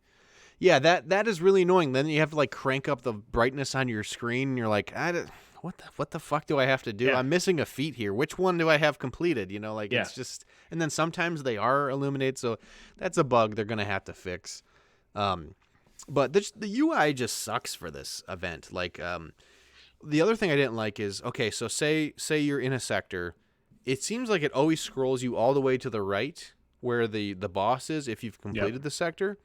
But if you are trying to complete a certain feat and you need to go to like the second node in the sector, you have to scroll all the way to the left to get into that sector. It doesn't like save it doesn't pick up where you left off kind of thing. It's like every time you got to scroll all the way back over, then you got to pick your team, and then it just goes back to the point of even picking your teams. The UI sucks for, because it's these little shitty 2 columns that you get. You can only see 6 at a time, 6 characters at a time. Yep. And if you have to put some wacky ass team together, like Sith Eternal with Greedo and 2 Jawas, like I was trying to do to get the stupid detonator feat, it's just a pain in the ass. It's like, can we not figure out a better way to sort characters? Did you at least beat that feat though? I did get that stupid feat. I did finally get it. It was just, I don't know. You got a Gear 9 Death Show with the Zeta on. I guess okay, so you're asking me to do this. You're asking me to do this new Conquest, and you don't have to do it, granted, but the expectation is, okay, so you're going to do this hard mode Conquest. Because you need these rewards.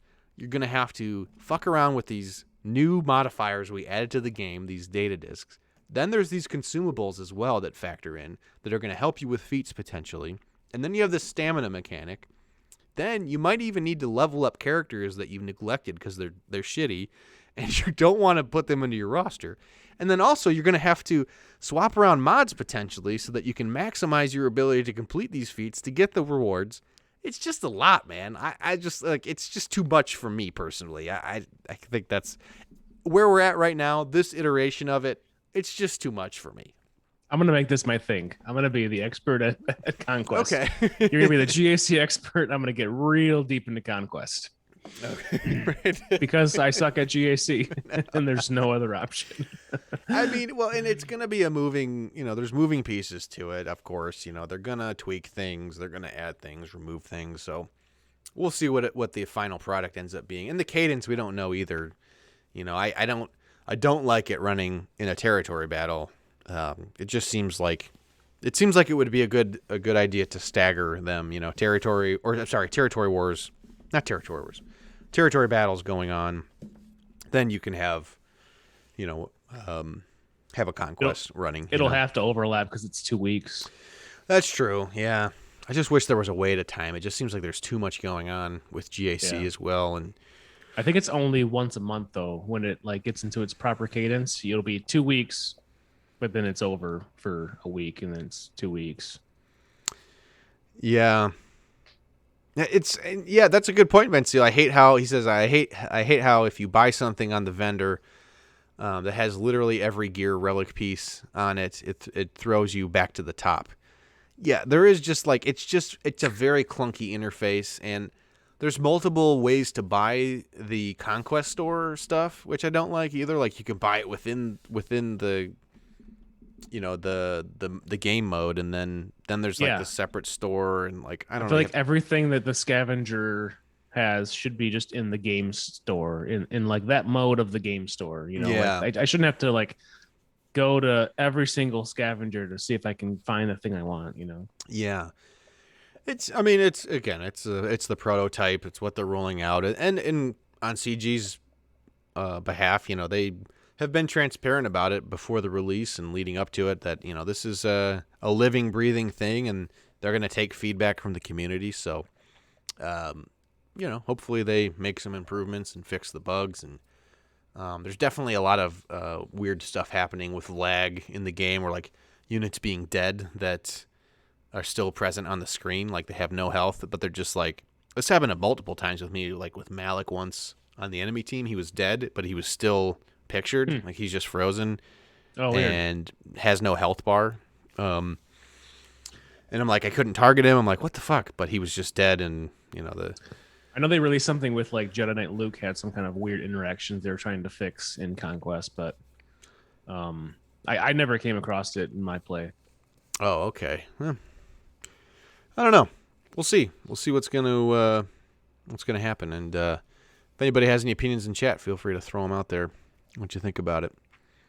I also bought no consumables because I felt like that was a waste. I bought a few. So our consumables, they can do many things, right? They can like bring back stamina. They can add like crit chance or accuracy.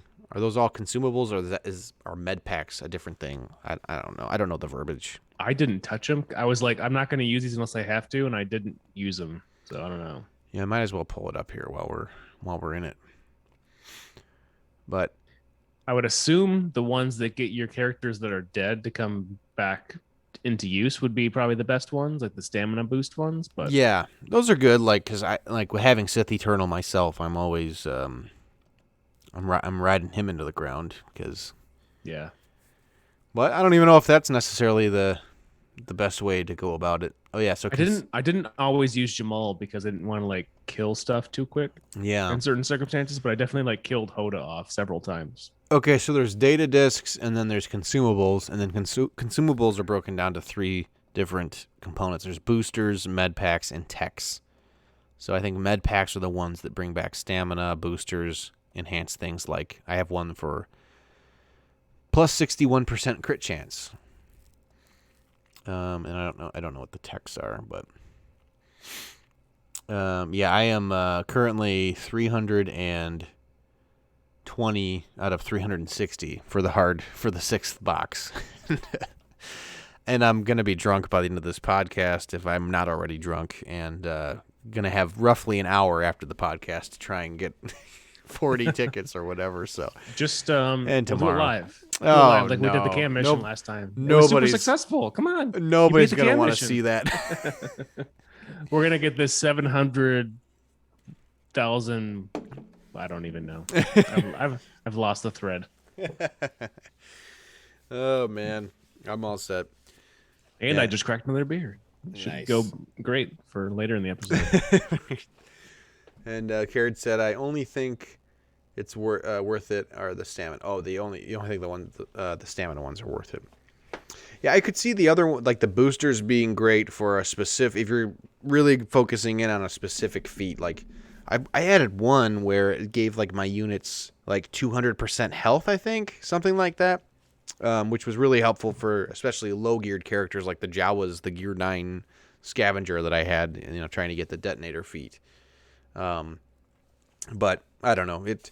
But then you're also wasting, your currency, and the Razor Crest is like available for purchase. Razor Crest shards are available for purchase with that same currency. So it's like, should I buy anything or no? You get 5 blueprints for like way too much. I don't think the pricing was right on that one. No. Oh, and Donnie, I did do it. Earlier. I was using. I already got the feet. No. He wants to see it. He wants to see it live. That's what he's asking for. Oh my God. You don't want to see me meander through it. I'm already done with it, and I can't even really count how many detonators I got. But it's bad. It's embarrassing. What if he subscribes right now? Oh boy. I just don't. That's the other thing. Like, I don't know. Maybe some people like watching Conquest, but like as a streamer, like I feel bad streaming Conquest. If I'm being totally honest, like you're watching me, it's like watching somebody fritter away their afternoon. Like, you guys want to see me clean up the garage? I've got some bunch of old shit in there. I don't know. What am I gonna do? People do. I mean, people. God damn. Farm stun guns, guys. You want to watch? I don't know. I feel guilty, honestly. Like, like maybe other people are like entertaining while doing it. I'm just like, man, I hate this. I'm not enjoying myself. I got my fucking Seep, Greedo, and Jawas, and we're just. I mean, there's definitely some streamers out there that do their like, coffee and daily activities thing, and like, but they're, it's a good personality, like that's all you got to do is you got to add the personality to it, and like people will watch. I don't know. I feel bad. Attracting attention for frittering away my afternoon. My wife watches people like she watches these content creators like that just I don't know like what peeling soap, scraping soap. No, she does watch some ASMR stuff. It's like they'll go to I went to the store today, and while I was in the store I bought this. They do kind of like unboxing kind of shit. Yeah. It's like, who the fuck wants to watch that? Granted, Kids we do have a Star Wars Galaxy of Heroes podcast where we drink beer. I find this to be much more compelling content, but hey, I can't say everybody does. Right. But Pokemon card opening sets. I say we do it. I got a shiny Mewtwo. Yes. Oh, Kyle Z just got his T7 box. Oh, nice. Congrats. Awesome. I think you need to do it. Plug that phone in. Let's get some Conquest streaming right now. Oh my God. No, nobody wants to see that, Darket. Nobody wants to see that. That's I'm getting too drunk, I think, for this solo review, but we're gonna do it. We're gonna we're gonna bumble through. We've put it off too many weeks already. We still have Schnapps's notes on our. Oh yeah, last week we were going to talk about. You want to get into it? I guess that's it. Really, fucking do it. Let's do it. Let's go. Let's get into it. Let's get Star Wars in general. Let's get some Star Wars in general music going here. If I could find it, that would be cool. Just gonna drum on. It might be Rio's nose over here. It might be gone. I don't know what the fuck happened to it. That's not good. We don't have Star Wars in general music. I'll put it in post. Don't worry. Oh boy. Yeah, I don't know where it went. Okay. Star Wars in general. Just pretend you're hearing MXPX and yeah. I pretend I hear MXPX. Oh no! It's a separate scene. I got it. I have it. There it is. It's playing now. Oh, this now.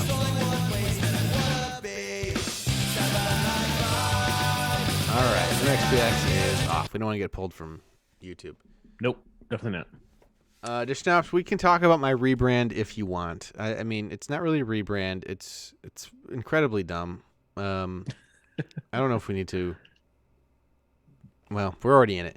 So I took off the Hardmeat in my in-game name because and the guild name for I don't know, to match, because I was considering going nuclear on my squad arena folks because they were being dicks and I wasn't into it, and I was going to establish a rebellion of people who aren't in the shard chat to overthrow the shard chat. That was Usurper. I was going to yes, I was going to usurp, and I opted against it because we now have a tolerable, somewhat amicable relationship. They're not fucking with me. I'm not fucking with them. Long story short, that's why I dropped the Hardmeat, because I wanted to try to keep some anonymity as to not bring any negative attention to the podcast. Oh, I didn't want a bunch Look at of you. Scumfuck shard rat pieces of shit, giving us 1-star ratings on iTunes. Exactly. So I just didn't want that happening. And granted, I from the beginning, I have always wanted to work amicably with these folks, and they chose darkness. They chose darkness. They chose to not be cool. But they're being okay so far. Very recently, we had a new competitive member pop up in our shard, and they did almost the exact same thing to you that they're doing to this guy.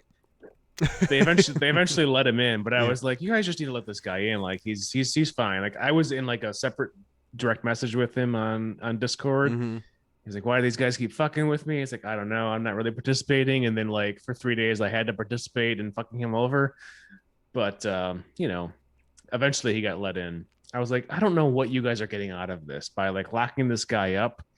Like he's just trying to like get his payout. Right. And once he's in, like you'll set up a system where he takes one, you take two. You take one, he takes two. Right. You flip it back and forth.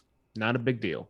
Yeah, it just seems like I don't know what the benefit of it is, and aside from just like having power over someone in a game, like I don't know what the big deal is. Like, yeah, you can just work with people. I'm showing that I've been able to work with them. I'm not hitting anybody, and they've been kind of showing somewhat of like, I don't know, respect in a way. Like one person, so I was seated at like rank 5. And it was right before my payout, and the rule is I can't hit anyone that's within 3 payouts of mine.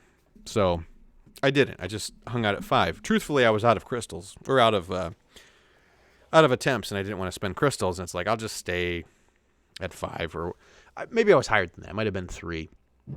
So the guy that's in position 2 is like, hey, told the guy that I'm talking to, I'm not in the shard chat. They still haven't invited me to the shard chat, so I'm just talking to this one guy, and he messaged him, and he was like, hey, tell Brick he can hit me if he wants to, because as long as he's not bumping me out of the top 5, it's fine. So, I mean, I guess that's generous. Like, he was saying, like, I could hit him if I wanted to, but at the same time, like, I don't know. Just fucking invite me to the shard chat. I'm obviously being amicable here. I'm working with you guys. I'm not hitting anybody like unnecessarily, like, and they're not hitting me in return. But the bad thing is like they're also then hurting themselves by not sharing out like what their payouts are. It doesn't make any sense.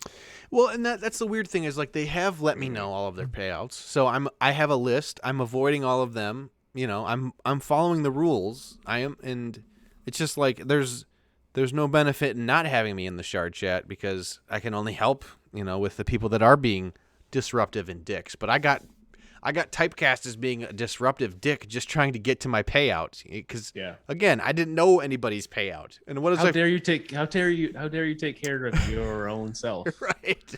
What the hell's the matter with you? Yeah. How dare you not triangulate who has payouts on a daily basis?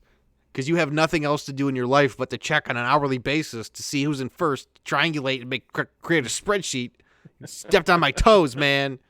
Like you're just a little man. You're a little man if that's what you expect other people to do. Like, just no emotional intelligence. Be an adult. Just be like, hey, man, that's my payout too. Maybe we can work something out.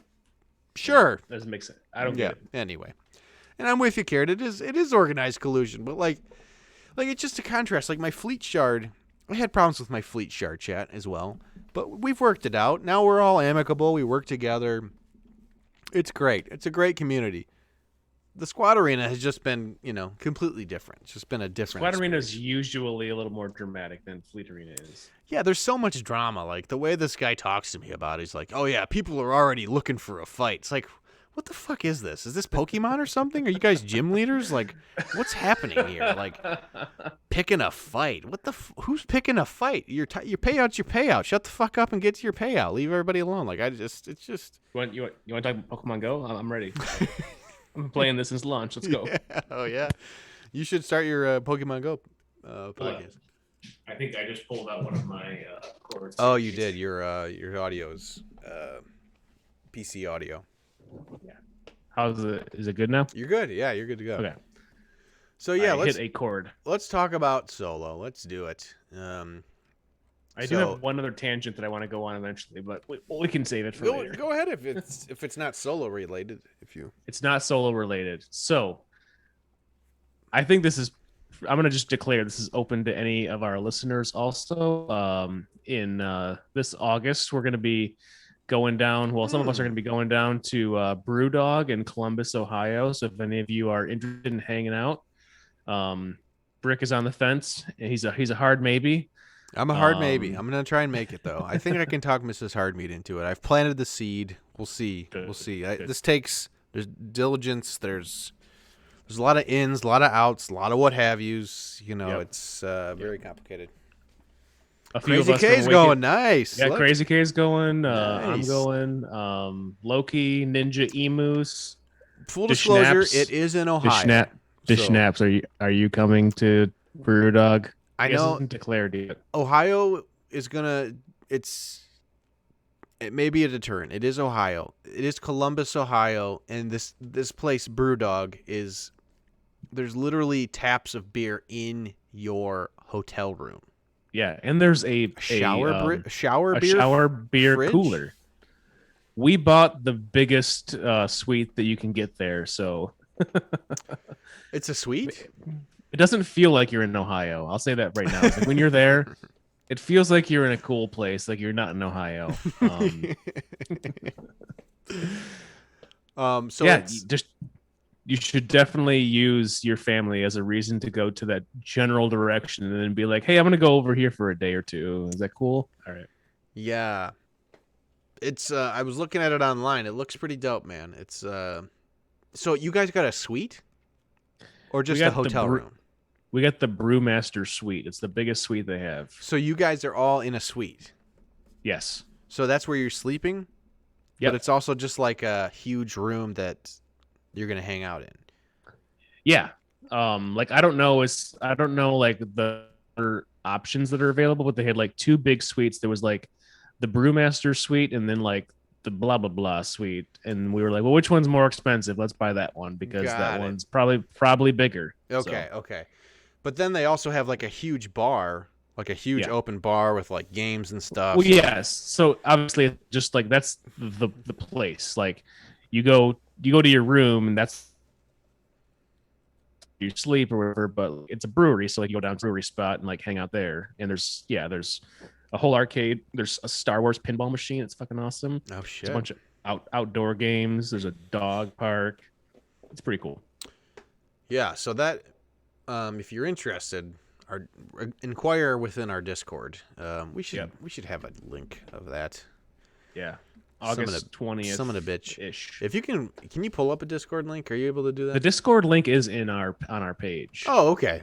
So it's in our page on the About Us or whatever. And join our Discord. Don't be those people that join our Discord and then don't say anything and then just promote their shit. Like.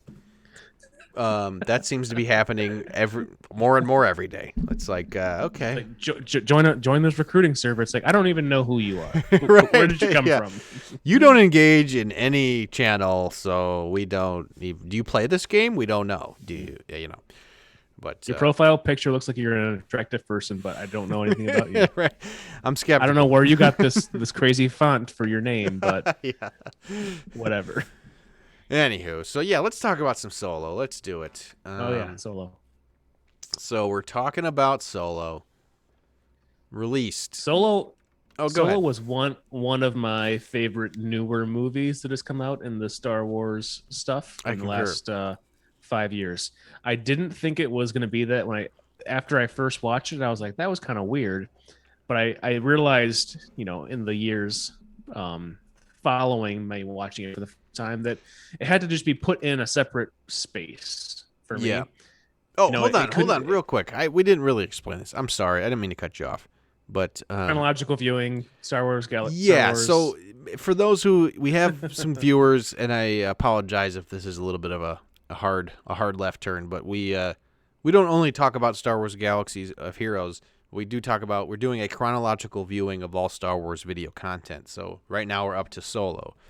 So we're rewatching this stuff and just talking about it. We will talk about Star Wars Galaxy of Heroes. We will tie in. I have some characters from the movie that I think would be cool to be in the show and talk about it. But we are going to just talk about Solo, and hopefully you're a Star Wars fan and you stay around, and we're going to talk about it. So, and share your opinions throughout chat. We definitely want to hear from you all and what you think about the movie. So sorry, go ahead, Dark. And that's why I have this adorable little being here next to me. There he is. To celebrate Solo. R.I.P. Rio. Yeah, like Solo, I think was one of the top few of the more recent Star Wars franchises that have come out in theaters. I didn't think that at first because I was like, it was not like most Star Wars movies, but I had to just kind of like compartmentalize it a little bit differently, as just a kind of a fun action film that included some characters that I like. I think it did a lot for like telling a huge story that I cared about in general. But I think overall it was one of the more fun Star Wars movies that I've seen. Yeah, I agree. It was I really did enjoy it. First viewing, I liked it from the get-go. I was a little skeptical of the portrayal of Han at first. I'm like, man, you can't even do a Han accent. Like of course, as a Star Wars, lifelong Star Wars fan, you have biases going in. You're like, oh man, you're doing Harrison Ford. You got to nail the voice. But like overall, I really enjoyed myself watching it, and I rewatch it pretty frequently. I really do enjoy it. Yeah, I go to it pretty often too. Like between if it's not original series, it's like this and Rogue One, I go to way more often than the sequel stuff. Probably more often than the prequel stuff, to be honest. Also. Yeah, same here. I definitely love tuning it on, like just in the background or falling asleep or something. I'll just throw it on. If I'm in the mood for a Star Wars movie occasionally, and it's solid, man. I think it's cool. Yeah, like I don't know if like the writing is great, but like the scenery is always cool. Like they have the cast is great. Besides, I can't think of the main guy's name offhand, but the cast is fantastic overall. So I think it's they did well with that part of it. Came out May 25th, 2018. First time that I saw it, I think I was with Battle Frontline because he was my student at the time. We did some outings for movies, so I'm pretty sure he was there when I saw it for the first time. It's written and directed by Ron Howard. Has a $250 million budget. Couple bucks. Actually, only made $393 million, so it did not do super well as far as Star Wars movies goes. Yeah. So. Yeah, and I know I don't feel like a lot of people were super jazzed up for this one, and this. Yeah. This was the second a Star Wars story film, right? At this point, that was released in real time. So Rogue One came out first, and then this one. Yep. And just they were, I think they were planning 2 of these to happen initially, but then they kind of like went against that because it didn't really do as well as they wanted it to do at the box office. Yeah. Van Seal said he liked Solo as well. Cool to see more of where it was leading to at the end. Part of me wishes it was turned into a series. That'd be cool to see more of these characters. I agree, man. Yeah, I can see that. That would have been a better way to do it. And at that point, they weren't doing that style of portrayal. They weren't doing series. They didn't have Disney Plus as an option. Yeah. So there was no way to do it. And Curtis said, the girl playing Infus Nest is in the new show, Falcon Winter Soldier show. Winter Push. Is she? Yeah, interesting. Nice. And where's a mask? So what is it? Alden Ehrenreich is the guy who plays Han. Yeah. And then, I mean, Woody Harrelson, awesome. Emilia Clarke from Game of Thrones, awesome.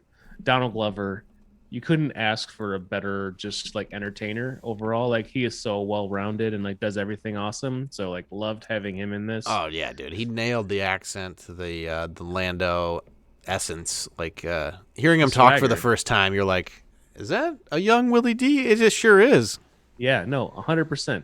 There was like the perfect casting for him. Mm-hmm. Fanny Newton, like love Westworld, so like she was great in this. Yeah. I didn't even realize it at the time because I didn't know much about her, but Phoebe Waller-Bridge was awesome as T3. Oh yeah, yeah. She's one of my favorites in the whole thing. I know Deschnapp doesn't agree with me, but I thought T3 was such a fun addition to this whole storyline. Yeah, I did. So yeah, I thought they really did well with the casting overall.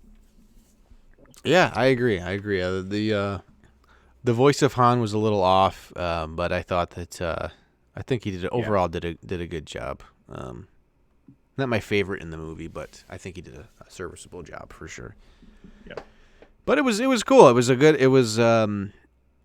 interesting to see, an iconic character like Han, where he came from, Corellia, which is like this really like the part that Han was from anyway. It was like a impoverished, harsh area, and right away he's doing his his normal hijinks, Yeah. stealing, lying, Yep. trying to get money.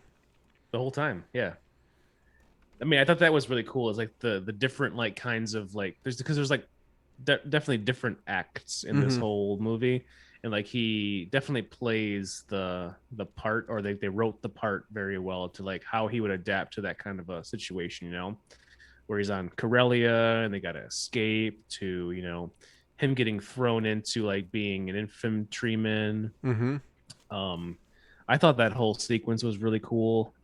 Then having to work with Woody Harrelson's character, what's his name? Beckett.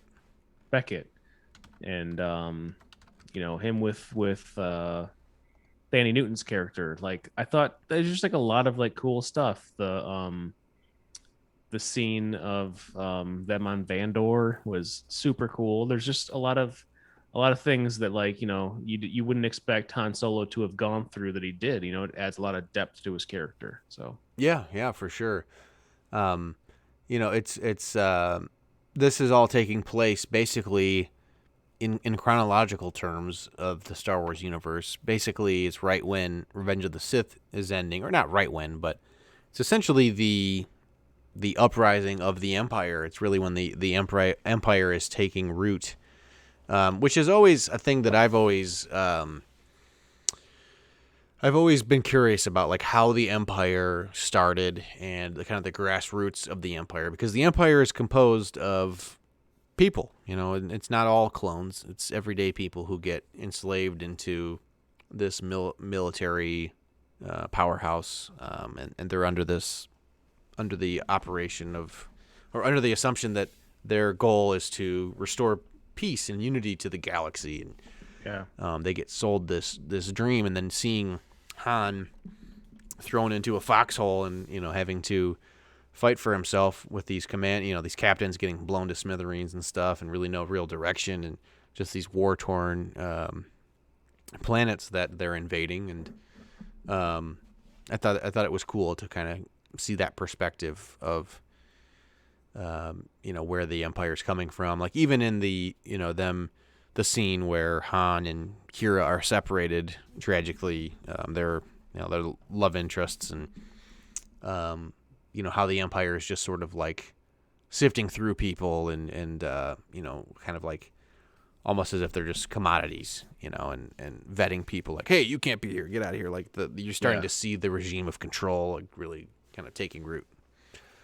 So that was cool to see in a Star Wars film, because normally it's just like this assumption, like these are the bad guys, these are the good guys, and they're fighting. Yeah. So this is 10 years before the Battle of Yavin, and this is also when the construction of the Death Star moves from Geonosis to Scarif, and it's when the Empire establishes a security complex on Scarif. So kind of like to like intertwine stuff that's going on in other movies as well. So, just so we had a timeline. Yeah, and Carrot said Solo was halfway between Revenge of the Sith and A New Hope. So yeah, it's an interesting timeline. What's going on in the universe, and I think that's a lot of like what's interesting about the Mandalorian. That's always kind of in the background is like what's happening right now. This is a chunk of the universe that we just have not really explored or heard about. So Right. that's always for Solo, like learning about what these other characters are up to, and later we meet Lando, what he's up to, and I guess kind of what you would expect he's up to. Cheating in card games and having sex with robots. That's a new one, though. I didn't realize that was a thing, but it works. I gotta don't know why people. I don't know the hate for L3. Like she's such a. She's a fun character, Yeah, and like she's comic relief, and I love just funny. I love the like slave revolt thing she gets going. It's Me like too. so cool. Of course, I have to hit the bathroom real quick, so if you want to get caught up on chat or something or whatever. Sure. So it looks like Schnaps had quite a feeling against L3, whereas I love L3, and I think Phoebe Waller-Bridge does an amazing job at the character. It's a different, unique droid that has like a lot of personality that I think I don't know, other characters in the series maybe don't have, maybe with the exception of like C-3PO. But I think that's what they were trying to go with, is one that was like kind of quirky, different, and Disney's gonna try to push, try to move towards like some like female empowerment, which is awesome. Like I love that kind of stuff. So, I definitely don't think for this review we're gonna go like scene by scene like we have in previous ones. Mostly because I'm pretty buzzed right now and I don't think I could get through it. But some scenes overall that I loved. The Vandor stuff is just overall like so much fun. Seeing that whole sequence with them on the ship trying to get the shipment of coaxium. You see the fight for Enfys Nest. And just seeing Enfys Nest for the first time like really builds up like the mystique that is like that character. For me, like I had like known of her from like the game a little bit and like not really realized like everything that kind of went into her, but once you see that Marauder group trying to take over that coaxium train with Enfys Nest leading the charge there, it just kind of adds overall to the storyline of Enfys Nest. Makes her so much like scarier, formidable, and eventually leads to some pretty important deaths. Val, you thought was going to be probably in there into the end. Beckett's wife, Danny Newton's character, and Rio, my buddy over here to the left. Rest in peace. Also lost his life in that little sequence. So very cool scene. I think one of the more action-packed ones, but there was quite a few of those I think overall in the movie. So yeah, that scene was definitely intense with like the coaxium heist, the battle between Enfys Nest and the ragtag of smugglers. Yeah.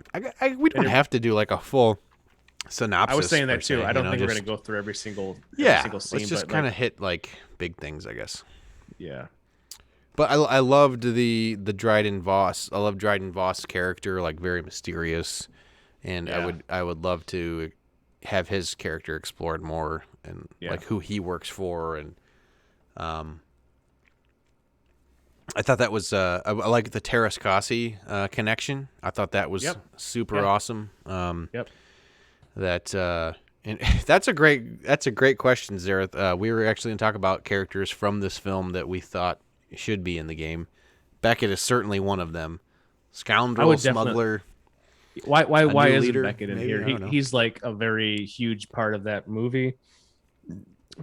I would say his like storyline in that is like so cool. His the way he kind of goes back and forth, like fighting for himself, fighting for Dryden a little bit. And You know, that's double dealing. and that's a great so point, Vancille. I didn't realize that the first time because I didn't have any reference of who Aura Singh was. But in the film, at a certain point, they say something like, "You killed Aura Singh," and he's like, "I what do you say? I pushed her, or she fell, or Nudged something? her. You nudged her, Yeah. or yeah." But I didn't get that connection because I didn't know who Aura Singh was at the time when I first watched it. But definitely Beckett would be dope. Dryden Voss was awesome. I agree. A Crime Syndicate era of characters next, maybe. I mean, I think Beckett fits the bill. I mean, he's not in the newest content, and I mean, who knows? Well, he's not going to show up in any new stuff, but because he's dead. But Indeed. I mean, people love Woody Harrelson. I mean, I think the masses. Yeah. It would be a fun thing. I just don't know if CG would be in the position. The way I understand it is like they're given like, hey, this is what you need to work on, guys. These are the characters you need to release. Obviously, they're going hard in the paint with Mandalorian because it's the show that's out now. It's popular. I don't know if they're going to take a step back and be like, oh, hey, by the way, here's Woody Harrelson's character from Solo. Here's Beckett and Dryden Voss. And there's just so much content coming out, too, that I just You guys remember that movie from 3 years ago that we put out? You want to put out some characters for that? No? Yeah. Ooh, Bad Batch might introduce all these characters. Maybe. I don't know. I could really, Yeah.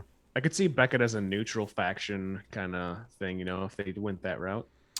Yeah, Bad Batch, that's a good point. I mean, they're in the same era, right? After the Clone Wars, before this is all going on, potentially. Mm-hmm. That could be fun.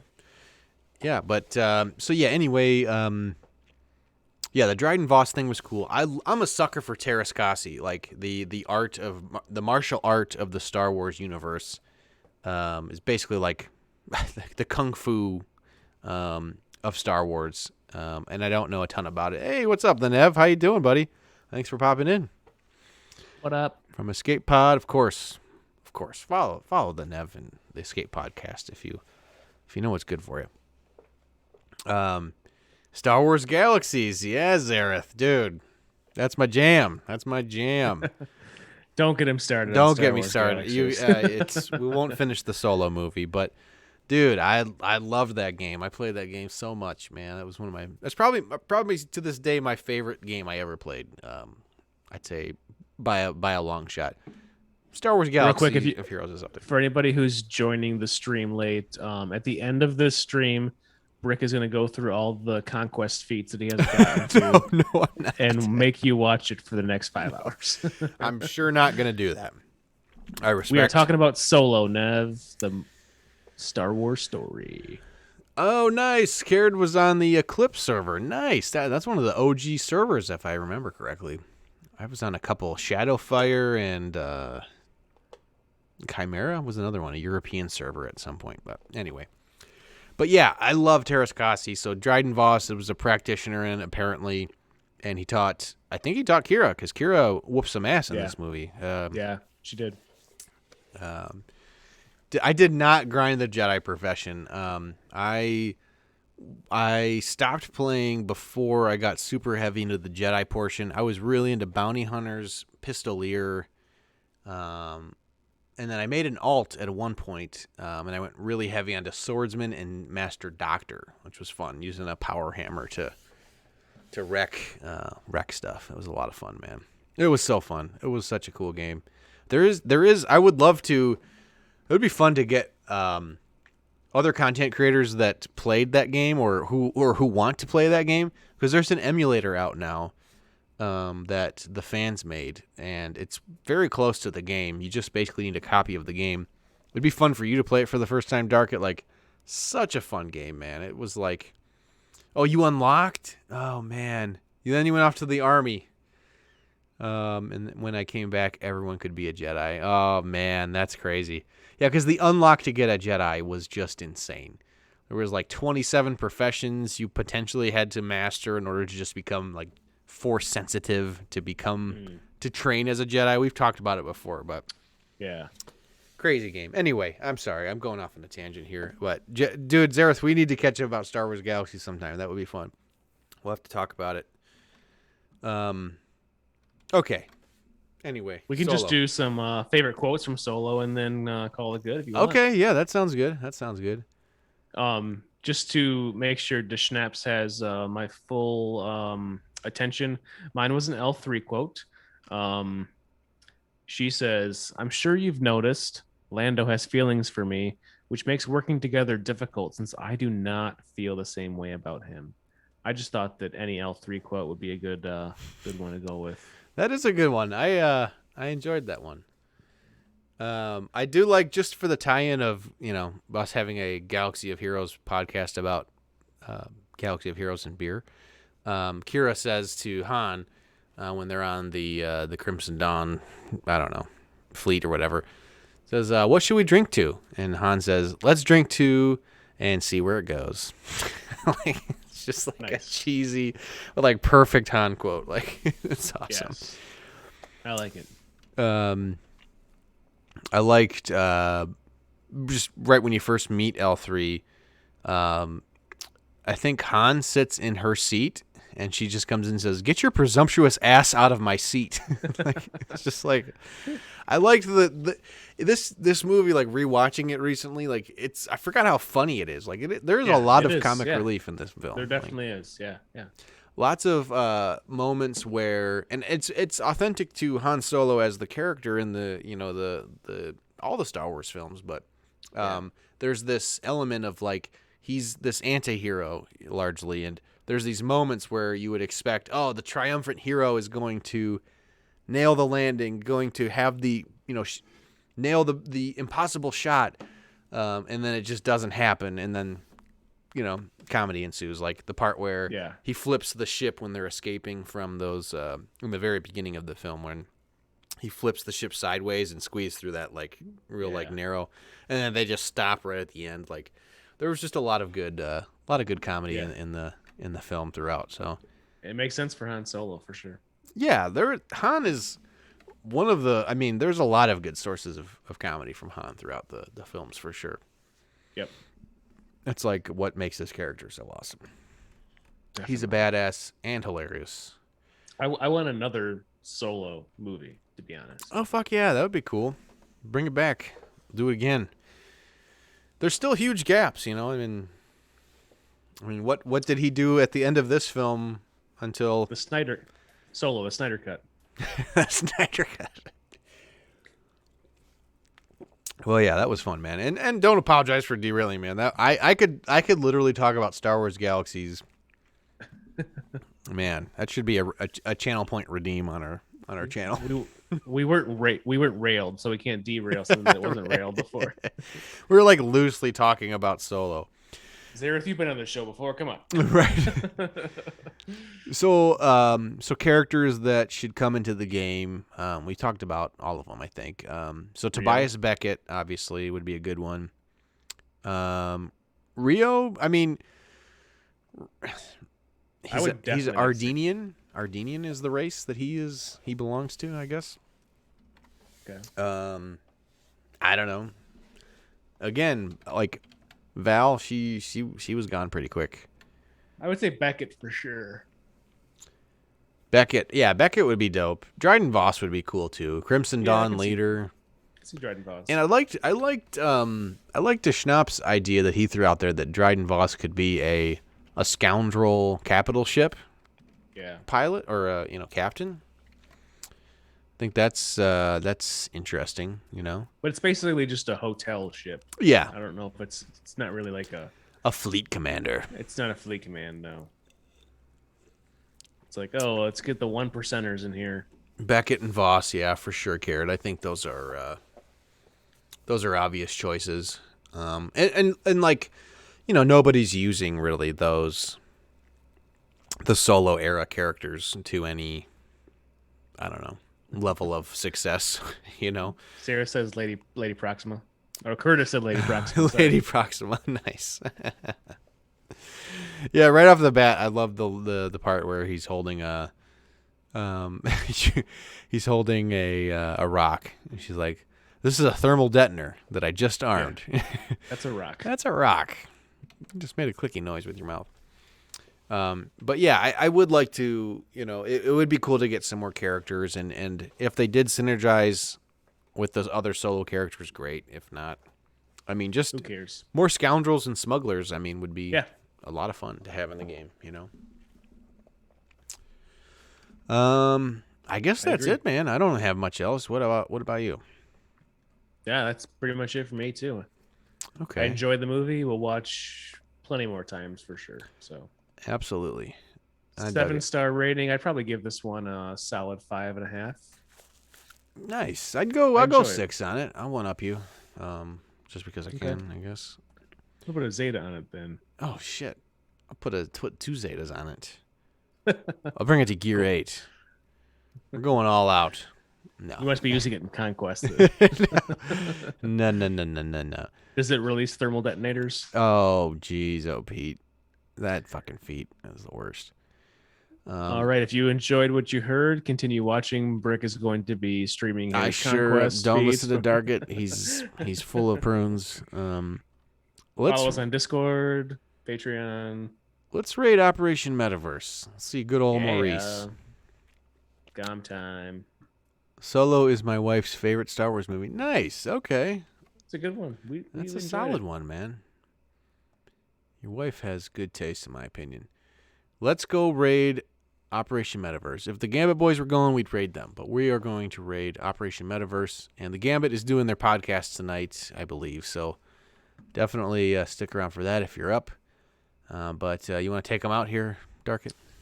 Yeah. If you enjoyed what you heard, we are on all major podcast platforms. Our episode releases on Wednesdays. We are also on Patreon. We got a Discord, Instagram, all the stuff.